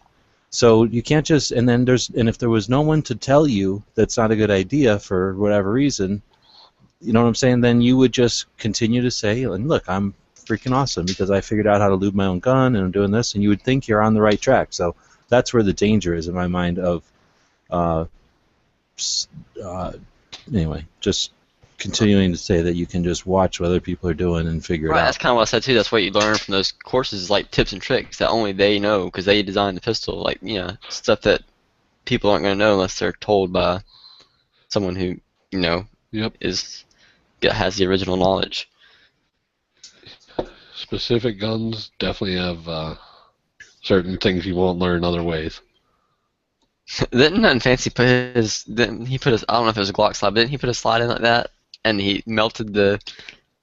I heard a story about that one time. It's been a long time since I heard about it. It was either him or someone else on YouTube. Like put the whole slide in ultrasonic cleaner, and they didn't know about that little channel, that little firing pin channel sleeve in there inside the slide. Oh, what? The one you can't get out, Well, you can get it out with a special tool. The one you can't get out easily. All you need is a bore brush for like a 20, I think it's like a 22 caliber. Like I get mine out no problem. It's really not an issue. Yeah, but you put marks on it, so they suggest, again, you can blow it off and you could say, oh, it's just them, but it's a $3 part, and when you take it out, it abuses the part, so they suggest replacing it every time you take it out. That's exactly what I was taught. Yeah, you're right, but I'm saying it's like when I take it out with the bore brush, I use just a little, I guess it's brass. There's no marking that I can see. Like I'm not using like I know some people will use like a bolt almost to screw it in there and then force it out. What? Which destroys it, obviously. Where they use like a bolt and they thread the bolt into the plastic housing. Right, plastic. That is weird. I could see that having so many bad side effects. Like no, that's how you take it out. Because you're letting it be, it's disposed. So yeah, that's how you can get something. It's just like taking out a screw or something that's stuck in someplace. All I can say on that is I was taught to replace it any time you mess with it. I think Yankee used a screw to Yeah, get his out, didn't he? At one time, because he screwed it up. Yeah. Well, it was the Lone Wolf slide he was putting together, right? Yeah. Yeah, and I think they sent him I think they sent him an extra one or something, or I forget what it was, and he ended up well, I taking it think he out, had to and buy he an didn't extra need one. to. Yeah, I remember him telling the story about that. Something Oh, it like came with one already in it, and he was That's what trying it to put was. one in it. And yeah, that's what I remember now. Because the Lone Wolf slide technically is strip slide, but that's already in there. You can see it though if you shine a light down in there and look. You can see it's very clear, easy to see. You can see it through the extractor hole too, where the extractor sets in the slide. I've never taken mine out. Is it just a press fit? Just that just presses in there? That sleeve? Yeah. No, it just sits in there. It's to a slightly minor diameter than that channel. That's what I'm saying. You probably can blow it out. Like I don't know if it'd work or not, but you could try using compressed air or something. No. You better have another one on hand. That's all I tell you. I like to leave I'd like to take the slide apart, set it on a table, and then I'll leave like a little piece of cake, some cheese, and then it'll sneak out, and I'll catch it. You know what? I wasn't gonna say it, but that's exactly what they taught me. Damn, it's like I'm not telling everyone this, but you look good enough. That's funny. I think you missed your calling, G-Webs. You should just be a comedian. Either that or a stormtrooper. You'd be good at that.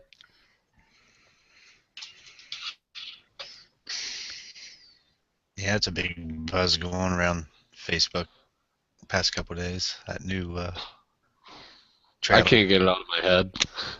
I'm not even a Star Wars guy. I'm just like, oh god, that's so cool. I haven't watched it yet. What?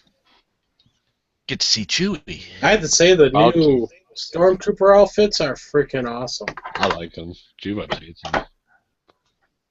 See, I didn't grow up in the same era, so I don't have the same like fascination with Star Wars that a lot of people do. Same era either. Well, I didn't watch them. I didn't have interest in watching them when I was younger. Stormtroopers. The old ones looked like Okay. they had a damn porno stash. Yeah, and the Chrome Trooper is just freaking awesome too. I want to know what that is. Are we talking about Star Wars? They're just New calling it trailer the Chrome. that just Yeah, they're came just calling it right now as a Chrome Trooper. Yeah, I fucking felt like a 9-year-old kid watching that. That was awesome. Yeah, it You know wasn't. what I it? had Oh, more fun man. watching though was somebody, I forget who posted the link to the Star Wars video game. There's some Wait. new Star Wars video game that's coming Oh, out. like, Battlefront! that thing You better is not makes screw me that almost up. want to go buy a TV and a video game system. The Dude, Battlefront, it's like better $500 not screw it probably. up, because it's a third installation. If they ruin my uh, fucking memories, oh man. the style and the gameplay of that type of game is one of the most fun ever. Yeah, Dude, it's a like you're sandbox. playing I've played- Star Wars, you get to run around playing Star Wars, and it's online, right? So we can Yeah, all that's the whole Star claim to Wars fame with for that series. Well, it's not crazy. even that. You can like switch between any type of trooper at any point. There's so much neat shit. But Like didn't you grow up playing with Star Wars figures? exactly. And then I grew up playing Hell yeah. Battlefront 1 and 2 as And well. then Yeah, whenever I- that thing was on the video game system back in the day, that's when I was like, well, I'm fucking putting these away because I'll never get anything done for the rest of my life if there's fucking Star Wars figures on the TV. Come on. Luckily, they put that. Kinda Didn't they like kill me the and, online thing or something? No, it's still there. I had a friend Like who the got actual, yeah. we spent pretty much an entire Playing- summer playing every day. Oh, dude, memories. You know. Yeah, playing. I played the X-wing, game when it came out on 386, Uh huh. and then when I had a Windows 98 machine, I played it on that. I never got into any space sim stuff. Like that's the only ones I didn't play. Like my buddy always liked them, so he always got to do the ones in Battlefront. But I was all about Oh. the boarding parties and stuff. That Oh was a lot of god. fun. Boarding Battlefront. the Star Yeah. Destroyers with like a big troop full, like a load full of stormtroopers. Yep, that was the best Star Wars game ever. Still, I think is Battlefront 2. Just like I could be a fucking Jedi. What's up? That was sweet. Well, and it's infinitely replayable. Like it's so random and If Like, I there's didn't no have reason. it, There's no reason not to play it again. It's not like something you just beat and you're done with. you know what? That's the whole draw of it too. Like it's linear games are just you beat it and you're done. But that is just it's a sandbox arcade / military, not military. Yeah, we only ever played Conquest. online. We would just go online to some room or whatever they were called, and then run around playing Star Wars. Yeah. Whatever group of people were in there playing Star Wars, and there was always people that were good, and then some that were bad, and we'd find somebody that was in the middle, and then. Yep, that's exactly how it goes. G-Webs, did you see the show? I think it's like Death of Atari or Atari's Death. I think it's called on Netflix. I like that one. That was really good. I just watched it tonight, so I was kind of shocked how good it was.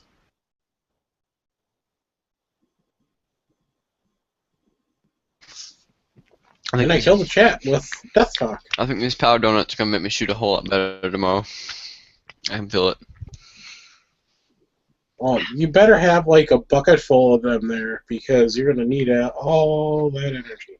I had a bag of them. I ate them almost all. They are like extends for USPSA shooters. Extends. Yeah. What? I bet he's ate them tonight, not before the match, because he's gonna be like, you know, just all hopped up on shit, running around tonight, and he's gonna crash and he's gonna oversleep. Match starts. Match first shot's in 8 hours. What is it? Should have a warning on it, like seek your doctor if you're still in PSA mode for more than 8 hours after your competition. Body's still in third press. All that sugar, you're gonna get all excited, and you're gonna run around like like crazy, and then you're gonna crash, and you're not gonna be able to wake up for like 16 hours. Oh God. Crap. I can't. I gotta come home straight after the match tomorrow, and I gotta go take one of my deer head. My deer I killed in Texas a few years ago. I gotta take it to the taxidermist, but it's like an hour away. I don't know if I'm gonna be able to stay and pick up brass. You gotta do it. It's just crying shame. What?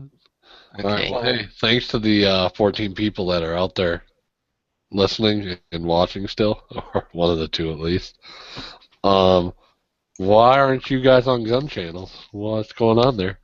Just run over, type it in. Go up, open your Firefox, because Google Chrome sucks, and go up to the top. Type in GUNCHANNELS.com. It actually works way better in Chrome. Oh, what? Scold. As does the rest of the internet. Exactly. No, it has Dude, glitches. I can't in Firefox. support Google. Either way, everybody go to gun channels and sign in. Sign up. You're doing yourself a Use your disservice. phone. Do yourself just go to your phone and then go to full screen views. It works better. Eventually, we'll upgrade that stuff to the phone stuff. But If you're not on gun channels, you are wrong. Do it now. Do it now. Oh, I use Chrome for gun channels and Hangouts. Unless I'm coming in as gun channels, then I use Internet Explorer. Tapper saying, I want Battlefront, but open world. What does that mean? Open world? That's Isn't like that thing like MMO? Just run around, do whatever you want. open world is literally, it's like most games you have, say there's a world, but it's divided into 12 sections. You're stuck in one section until you choose to jump out of that and go into, say, section 8 or something. Oh, so open like world is literally all 12 of them are open. Hoth or whatever, you could just fly to the other planet if you wanted. Yeah, that's exactly it. Well, It's just free roaming, like open. You can go wherever you want. You don't have to do There's the no main boundary. story or anything. You can. Well, you didn't have to do nothing in that online Star Wars that we used to play. yeah, but that was also like you were in conflict within 30 seconds. It's a bit different. So this is awesome. I can choose. Oh yeah, that's right. You would have like a little war, and then it would tally it, and then you'd start over, and you'd have like Yep. some sort of fight, and then you'd start over. Yep. God. So they have ones now where you just plain run around, do whatever the fuck you want. Yeah, they're not for Star Wars. Star Wars hasn't had a game come out in a while. Damn, no, there hasn't been. Yeah, There's I a don't couple- think there's that's probably why I quite a didn't like few playing it Star too. Wars I don't games. like having to just do something, like have a war. It's lame. There are quite a few open world Star Wars games. All the old Knights of the Old Republic ones were open world. I think there's a few more new ones. I haven't paid much attention to them. How I much play does one of these video game systems cost nowadays? Xbox One's like $350. PS4 is like $400, I think. I guess I'm not gonna be playing them. You can get them for Just the buy it computer. for PC. Yeah. Yeah. And the If you games wait are a like $60. year or two, they'll be. If you wait a year or two, they'll be $50. The games never go down Yeah. though unless you get the used ones. No, Like the games system. I don't even have a It's TV. the I don't systems know that where are I already at their bottom price.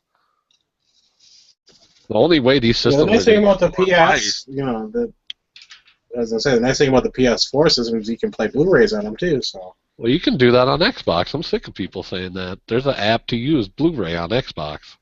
I gave up video games there's like an app. I'm friends. saying you don't have to do anything. It doesn't You matter. can It's the play it. same It's exact actually technology being run. Either way, when the next one's Well, done, the- people will get bored with them and sell them to get the new ones, and they'll be $50 on all over every private sales page and every Yep. classified. That's exactly why I got out of video games. It's a diminishing return, Oh, and it there. takes up Yep. time that I you could be using for other things.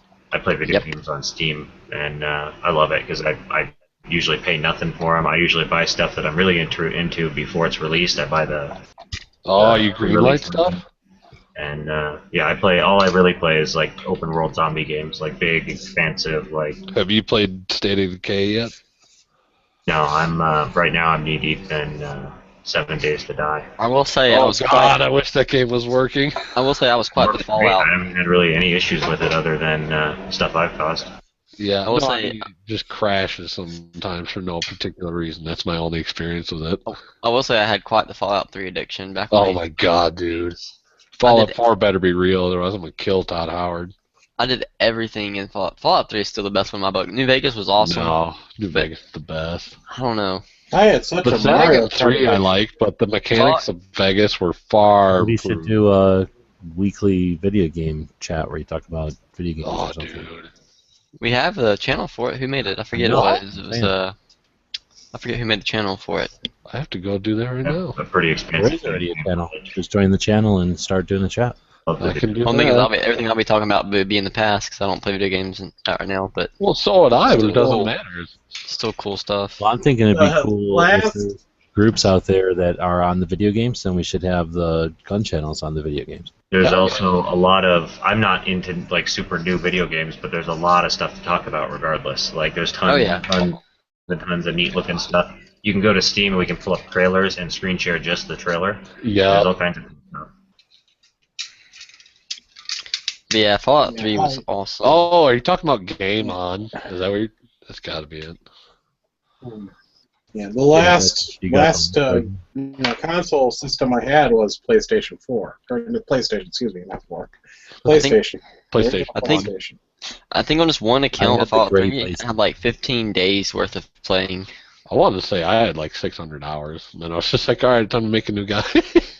Oh no, I think I want to say I got up to like 30 days, like a month's worth of gameplay. The most on I one- ever had in one game was 6,000 hours. That was ridiculous. That's it. So fucking that's it. Do the math. How many days is that? I don't- Full-time hours. That's like having a full-time job for 3 years. Yeah, pretty much. I should have taken a picture, but this one I didn't have a phone that had a picture-taking device. I don't put a whole Camera. lot of time into it anymore. I could call it here. I've been really, really into the survival type games they've been putting out recently. You have to eat, you have to sleep. There's like water and Oh, they're food. getting way more realistic. So awesome! It's so much fun. And you know what the funny thing is? Everybody that I'm plays playing those this is video like, game how where you awesome have would it to- really be? You have to make knives and What's that? so I'm playing this video game where you have to make knives and then sell them and then Right. What take game? orders. People return them. Start my own company. You wouldn't believe that one of the emails I got today. The guy asked for a smaller version of this knife I just made, a copper-handled knife, and that Scott has. And he's like, "Boy, that's a shame." He emailed me later. He's like, "Well, it's a shame you have to cut that one down. That's a really nice knife as is." I'm like, sorry, dude, that one Like, sold. oh, You're is not it? getting that exact knife. Wow, that's funny. Well, I thought you were going to ask him to send it back to you. Yeah, pop that thing down.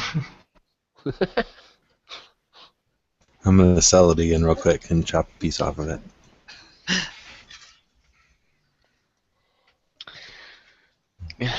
Let's- I have a metric shit ton of video games. None of that metric crap. Just call it the Imperial dump. Yeah. I've got to sharpen my knife. And if I had the original Pong, when I'm playing that, then I got an Atari 2600. That's crazy. And for the longest time, then Nintendo system. Then Sega. The first thing I had was an Xbox. Did you know about all that stuff in the Atari movie before the Atari movie? Yes. Oh, you did?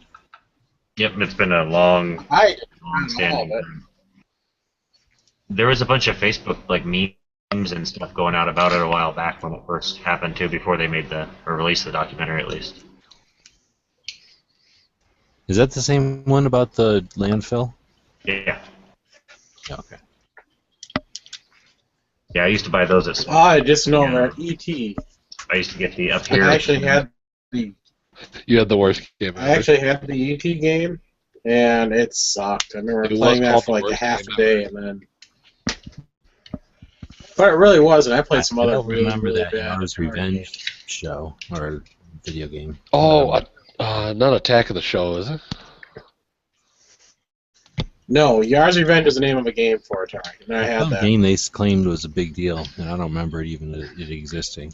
I remember First Atari being pretty much crap because it was like something like Breakout or something stupid, and then you got like 3 games with it or something that were all pretty lame, and then until Pac-Man came out, right? And it's like then everybody wanted one. The first video game I ever played was Halo. Yeah, Oh, Asteroids. dude. Oh my god. Yeah, Asteroids was my game. Time as Pac-Man, I think. Talking about old You're games. talking retro. Talking about old games. I had an Xbox Yeah, game. that's when they basically came out. Before that, you had to like go to Radio Shack and get one. Yeah. But otherwise, they didn't exist at like Toys R Us or nothing. I had a game for Xbox. It was called Namco Museum. So it had all the Namco arcade games, but they were the full versions. Where we had Galaga, maybe 150 levels or something like that. And it had both versions, the newer and old. It had Galaga, Dig Dug, Pole Position, Pac-Man, Miss Pac-Man, all kinds of stuff. It was awesome. Am I the only guy that, when they first heard Pole Position, didn't think it was a racing game? I never even had that one. I did. You thought it was what? I didn't think it was a racing game. Let's put it that way. You think it was a sexual reference? Oh, I don't know. Take a guess. Yeah.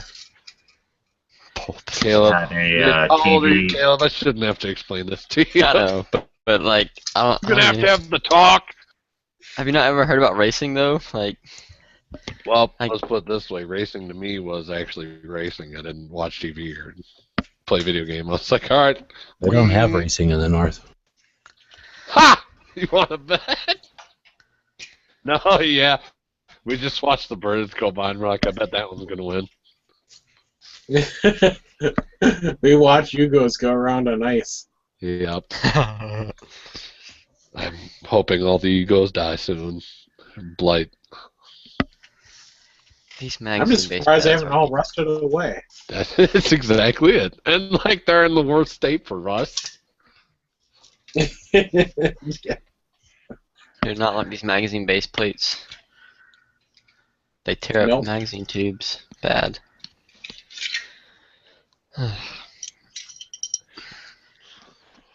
It's awesome. I almost have enough magazines now to load them up and not have to reload any magazines for the entire match. How many mags you got then? 5? I've got 6. I can hold 120 rounds, and I've got 2 factory ones. So technically, I can hold. The math was that 100, 135, 150, right? Is that right? Sure. Just 15 in the factory 40 mags. So I don't know. The external, they're talking about Heroes and Generals and Rising Storm. Those are some badass games, as well as Red Orchestra and Darkest Hour. Anybody that's in World War II or World War I, those are excellent. Wait, Darkest Hour, that was Look it up, you'll know right away. I think I've heard of that. Everybody's heard of it. I think I've played it. I don't know anything about modern video games. I freaking love Band of Brothers. Not Band of Brothers. Well, Band of Brothers is good, but Brothers in Arms. That was one of my favorite video game series. Darkest Hour, a Hearts of Iron game. You'll know by the artwork. No, I haven't played it then. Yeah. Never mind. Anybody that's never, well, here, I'll find a video. I'll tell you a really big game that still is big back when I was younger was Age of Empire. Not Age of Empire. Wait, is that one where you build your own armies and It was you, Age of Empires. Yeah. I have the game right in front of me. Age of Empires 2. Yeah, I never owned it, but one of my friends had it, and I'd always go over to his house. Oh I'm my like, hey, let's play that game. I That game's awesome. played the shit out of that game. My buddy bought the remaster for me because I told him about it, and I was like, buy it. Tell me what you think of it. And he just goes buy me another copy. He's like, dude, we have to play this. Because he'd never played it. Like, he never played StarCraft or any of those old RTSs, so he didn't get it. I really like real-time strategy. goddamn! No, a really cool real-time strategy game that's it's not as current now, but it was really awesome when it came out was End War, but it was Tom Clancy game. I never played that. That's one of the only ones I never played. It was awesome, but the thing is, I'm such an idiot. I didn't really know much about real-time strategy when I got it because I'd only done like first-player stuff. So I got it, and then I realized it was voice activated, and I didn't have a mic. That was before I had Xbox Live and everything. I was like, well, this sucks. I'm like, it's going to take forever to give commands. It always screwed me over. I never had enough time to give commands. It was hard, too. Holy crap. Like, some of the freaking levels, that's what I heard. It was tough, but it was fun, though. It was really nice graphics and everything. It was fun to watch. I enjoyed it. Is he still over there? No, we lost you, Webbs. All right. I just play Man down. Words Man and down. Simpsons tapped out. I got this for you guys to look at. Even if you don't play new games, you'll be able to appreciate that. I can't watch any videos. I'm uploading videos, so. I can't watch it because I'm cleaning my magazines right now, but. Whatever. Oh my god, it's like techno music. The hell? Oh, shit. Yeah, Techno, yeah. cleaning guns. Oh, it's supposed to rain tomorrow. These magazines are just going to get filled with mud. It's not going to be fun.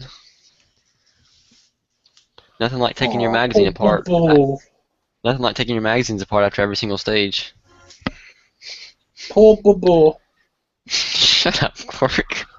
Gosh. Like a freaking pigeon.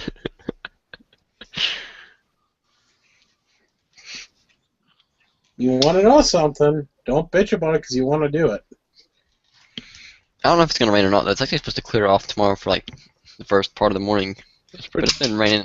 It's been raining all week here, and they're still calling for rain like all next week. So it's like, is it really going to stop? Hey. It's like, no. It went from like the low 70s today to tomorrow it's going to be like 50. Sucks. That's what I heard. It was supposed to be in the 40s by Monday. What the hell? I know. And I'm like, dude, it's 76 out today. What? I'm so fucking sick. Yeah, it's Blackberry winter, right? Yesterday? Well, Blackberry not 76, but to me it felt really nice. Blackberry winter, maybe? What? They're talking low 40s next week. Yeah. I'm sick of that. Oh. And they're talking snow. No, What? Shut up. No, they're not. I don't want to hear that word. Yes, I've they been are. seeing. Have you seen some of those highway crash ups from the snow? Like, you know that Forest Lake car pileup? Did you guys ever see that video? Mm-mm. I'll show you. I live not too far from that town. Yeah, I've got some trucker friends on Facebook, and they're posting videos of some major pileups. Oh my god. You put air quotes around trucker friends, just so you know. This is. I got some friends that are truck drivers. How about that? Yeah. This is definitely Forest Lake drivers. I totally forgot about this. Side note, if anybody ever goes to Forest Lake, be careful. The snowstorms, the April snowstorms that are going on right now. Okay. Yeah. There's like major pileups. The one I saw, it was either today or yesterday. There was like the major pileup had like 2 dead, and they were still cutting people out as he was filming. Holy Dang. crap. Yeah, there was. Yep. No, that video I just posted is, it's not really a pileup, but it just shows how people underestimate winter driving. Even if you're from a state Well, that what has happens it, is you can forget how to drive fast. Yeah, exactly. That's what I was gonna say. That's like 3 days of nice weather, and then all of a sudden it freaking snows, and it's like, oops. We forgot all Oh, to wait, I'm drive. not supposed to go 70 on the freeway now? Yep, I see that all the time. And the first, like, I always see that like the first or second Always. snowfall, major snowfall of the year here. It's like Several people go right around me going, 20 over the speed limit, and next thing you know, they're in the ditch. I forgot about this video. It's awesome. The camera's just like, look at these idiots. That would be the greatest job ever, just to sit here and watch the pileups. Like, up and going on again, get the popcorn. Pretty much. It's like that storm that went through, what was it, last week? That big storm went through Illinois, and just, all the accidents happened because of the strong winds. Oh, dude, Yeah. we were getting the strong winds up here before that. We got winds that were North Dakota-like. That was terrifying. Oh, another thing exciting about tomorrow, I'm getting 80 pounds of lead Nice. for $40. So long as he doesn't tell you to come in his little white van. Wow. We're You're saying, actually paying more than scrap price for it. No. Yeah. 50 cents a pound? 50 cents It's a $1. You know how much? Quick, Cork, you always haven't been shopping for lead very much online. take it from I'm gonna say it's going for right now like 20 cents a pound at scrap yards. Really? Yes, No, I don't everything's think so. dropped. Yes, everything has dropped. I know aluminum has. Yeah, copper, just copper alone is down in the low twos. Holy crap. 210 a pound, which is really low. Sheet iron steel basically is, 8 cents. No, excuse me, 4 cents a pound, which is 8 cents a ton. This is just Doesn't mean another reason to hate Canada. whatever it is, yeah. Just another reason to love Canada. Oh my god. Whatever it is. Canada. Watch that last video. I totally forgot about this. It's awesome. Freaking Canadians. Yeah, the only thing that crap. was halfway decent was copper aluminum radiators at like $1. Last time I brought those in, it was like $1.30 a pound, and it was $1.25 a pound. It only went down 5 cents compared to everything else. Dadgummit, just lost count of how many rounds are in this magazine. Just click the links I post. Don't even worry.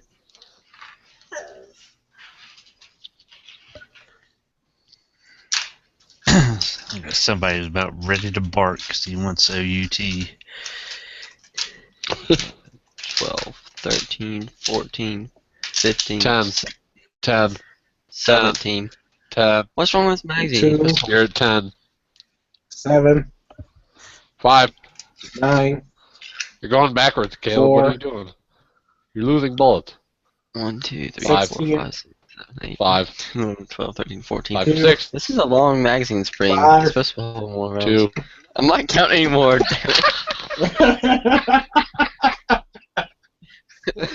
God. You're still at 5, Caleb. 8 I don't know times what you're 6 doing. plus 5, 2 minus 4. That's great. Still at 5. I'm at 5 now, actually. Still at 5. 3, Your bullets are disappearing, man. 9, 7, 14. 68. It doesn't work on me. You're at 68. I know how many. I don't know how you got I all use recounting. 68. No, I'm not. Yep. Oh my god.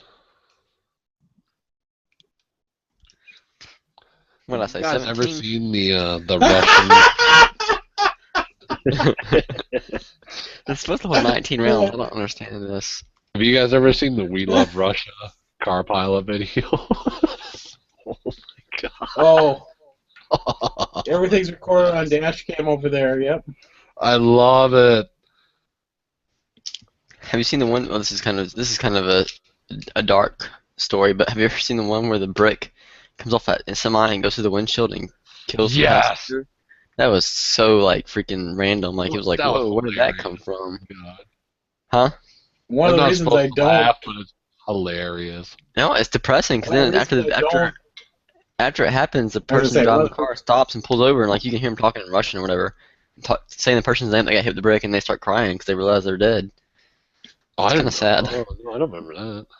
Yeah, it's in Russia or Yeah, I somewhere, but they're don't drive driving like behind dump trucks or open bedded trucks. Period. yeah, it's like an open bed truck, and it's carrying like all these landscaping stones, like a bunch of them or something. And one of them apparently flew off, went right through the windshield. Didn't shatter the windshield, whatever it was. Maybe in a small metal part, and maybe in a brick. I don't know, but it went through his side of the windshield, and it hit the passenger and killed him instantly.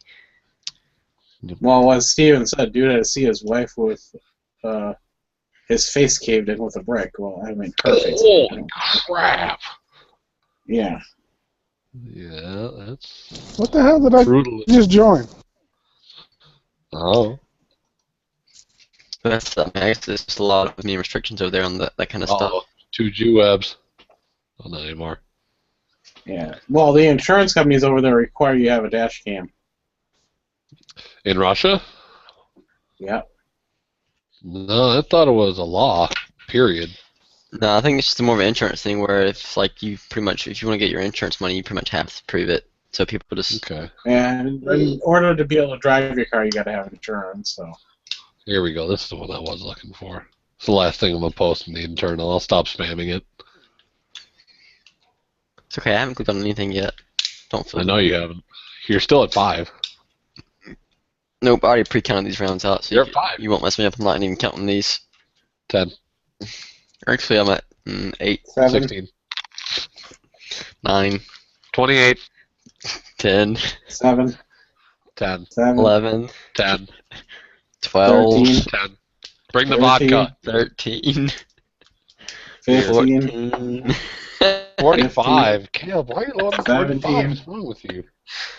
Dang, this one won't want to see the magazine. It's because it's a 45, Caleb. Look at it. 14, 17 HMR. 15, The bullet's way too long to fit. What are you doing? 17. You see, you had to really 22. think about 16. You went, Wait, is that... No! No, I'm saying that because I'm sitting here trying to thumb in. What, Caleb? Trying to do what? I don't... What are you... Explain Shut up, and I'll tell you. Oh, explain yourself right now. I can't wait. What are you Because loading? I'm Trying to do what, count? I'm trying to load a 15-round magazine to hold You 18, sure it's not a 10-round 19 magazine? rounds by thumb. You sure you're not doing 10-round magazine? California Limited? No, I'm not shooting production or limited 10. Yeah, screw That's them. not gonna feed. All the You special need to people. lose your magazine. Oh no. Lube is not a good thing. Oh, you can put graphite in them. That's about it. That's funny. Dang it! I can't get these last 2 rounds in. Holy crap. that's because you already have all the dumb rounds in there. You No, miscounted. I have. No, I didn't. You said I had 17 twice, so you already got 18 in there. You're at 34, dude. What are you doing? I put 2 rows of 10 out in my little ammo tray here, and I've been So putting you're them at in, 80. and I have 3 left. So I'm at 17 right now. No, you're at 10. No, you put in 2 rows of 11. You miscounted. Shut up. Still at 10. I don't know what you're doing, dude. There we go, 17. No, that was 18. 10. This is 19. That's why that one was tough. That was number 18. Volvo. Let's see if it'll hold 19. Nope. There we go. This chest brought to you by the letter M. 19 rounds. I don't put 20 in. They'll hold 20. This is Some of the them will. electric company. Alright, let's count 20 more out. 5. Today's number is 5.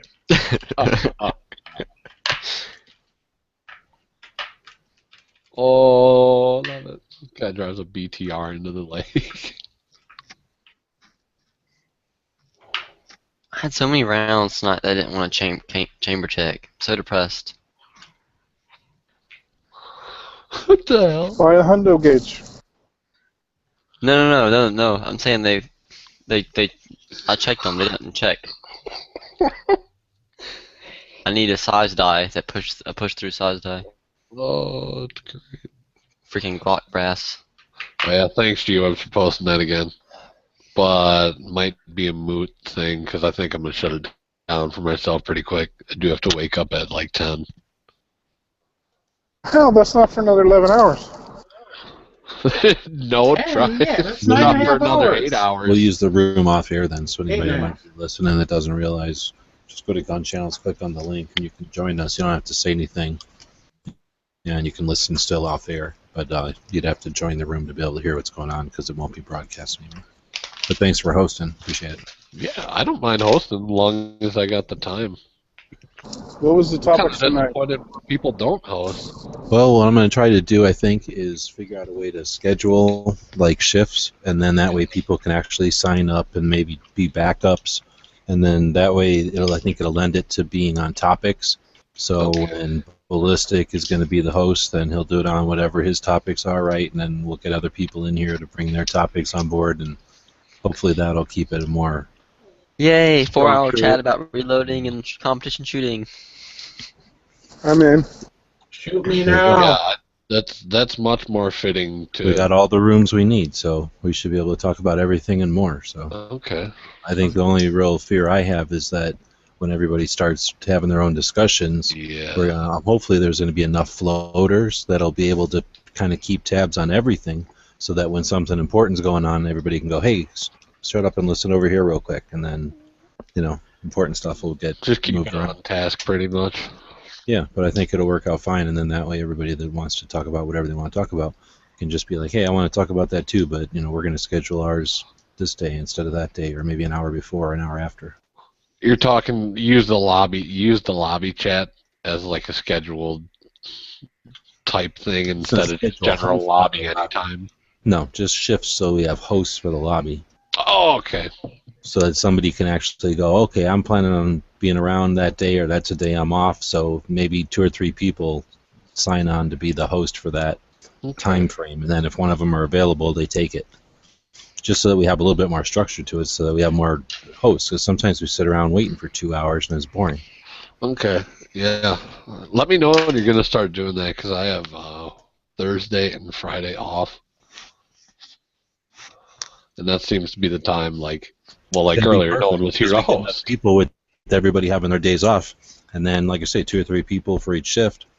That should be plenty, and then we'll always have a chat going, and then that'll lend itself to having a schedule, and once we have a schedule again, then we can go, okay, somebody wants to do a chat about like drones, then do that on Thursdays or Fridays or Tuesdays or whatever it is, and then that way, like I say, once there's a schedule, people know, okay, that's when that's happening, that's when that's happening. Okay. Yeah, just let me know when you're going to start doing that, because I was going to say, if Pro Steel is going to shut down, I'll go ahead and start one up. that sounds 'Cause fun. I still got another gun to clean, so. Right on. Is everybody cleaning their guns tonight? I already cleaned my gun. I'm loading my It's mags. Friday. Yep, I'll hop out here real quick and start one up real quick. All right. I'm going to shut it down in 2 minutes, going then, to so I'll bed. give you time. Yeah, I'm heading to bed. Let my videos finish uploading. I just actually wanna got flight watch the rest videos. going up. Boo, boo, boo, boo, hoo. Link that shit to the drone channel. Well, Yeah, Court. they're scheduled for release. They're not going right away. So Plug you some videos and get let's some try to remember views. when they go up. I tell you guys, I'm Should be getting able to, you'll have access to the links to them. You should be able to link them to the thing, and then they'll just be dead links until they become live when they come scheduled for you. So you can do them if you want, and then don't worry about people seeing them because they'll just go to a dead link until they become live. Thanks to everybody who watched all the way through or at all. You're welcome. Appreciate it. You're welcome. I knew you were half my followers. You're welcome. You, You can make You check and, payable to ballistic expansion at youtube.com. what check? Oh, the Besides, money he is wants to be paid in lead anyway. My secretary will be in touch. my I want to be paid in lead. Don't worry, my secretary can carry 100 pounds of lead at one time. So, how much to get your secretary touch me? Huh? I just want to know how Ballistic's going to carry around 80 pounds of lead. I mean, you just tip over. Skinny guys are deceptive. Hey, there may not be much there, but what you see is all muscle. Because that's all that can be there. There's no room for fat. I can see it right now. He's going to pick it up with both hands and then walk with it between his knees. No, it's a it actually came out of an old. It's a shower liner, underneath the shower. I don't know how they use them, but they're use them in showers, old showers. The lead liner thing. It's. I don't know. Dude, we had one of those. Huh? Yep, we had one of those. I know exactly what you're talking about. What does it look like? Does it look like the bottom of a shower, like a big giant round bowl thing? Yes, I Well, have. well, Yeah. That's what I figured had out. one. Best Kinda like- supply I've found so far was ballast in an old sailboat. Yeah. The only thing in this lead shower liner is going to be, it's all pure lead. From what I've heard on the internet, most of the lead from those are pure. So luckily, I have some tin I can add into it. Don't forget the antimony. I have a bunch of wheel weights too. But can't you add? Does tin increase the hardness, or is it just antimony? Or the It's a tin little bit helps. of both. The tin helps It's with fill out too, right? I think the best mix is just usually somewhere between 5 and 10% of the off sides, or the off ones, and then the rest the lead. Lead. I want to get educated on that because I would like to start casting my own. See, I don't have any pure antimony. All I have is pure tin, and then I have a bunch of wheel weights which have antimony in them. The poor man's way. I don't, I'm going to see say it this. being a Ballistic will problem. teach you how to do it. Yeah. He actually just tells you, when you're putting the copper in there, just sit there with your head right over it and breathe in all the fumes. Breathe, meditate, find your happy place. When you put the copper in, Oh yeah, wait, what are you talking about, Quark? I'm not fancy enough to be able to make my own copper bullets. No, I said when you put all the lead in. You said copper. didn't I? Yeah, it's old school All Chinese. the lead in. It's how they healed themselves back in the day. Hey, there's some people out there who have copper plated their own bullets just to see if they can do it. That's cool. Mm. All right, I'm gonna shut this one Ballistic down. also Guys. plays around with mercury with bare Hold on, hands, Quark. so. I'm gonna shut this one down. Anybody interested in keeping on the lobby chat, go and join Pink. And thanks to y'all for watching. I'm gonna shut it down. No! That's definitely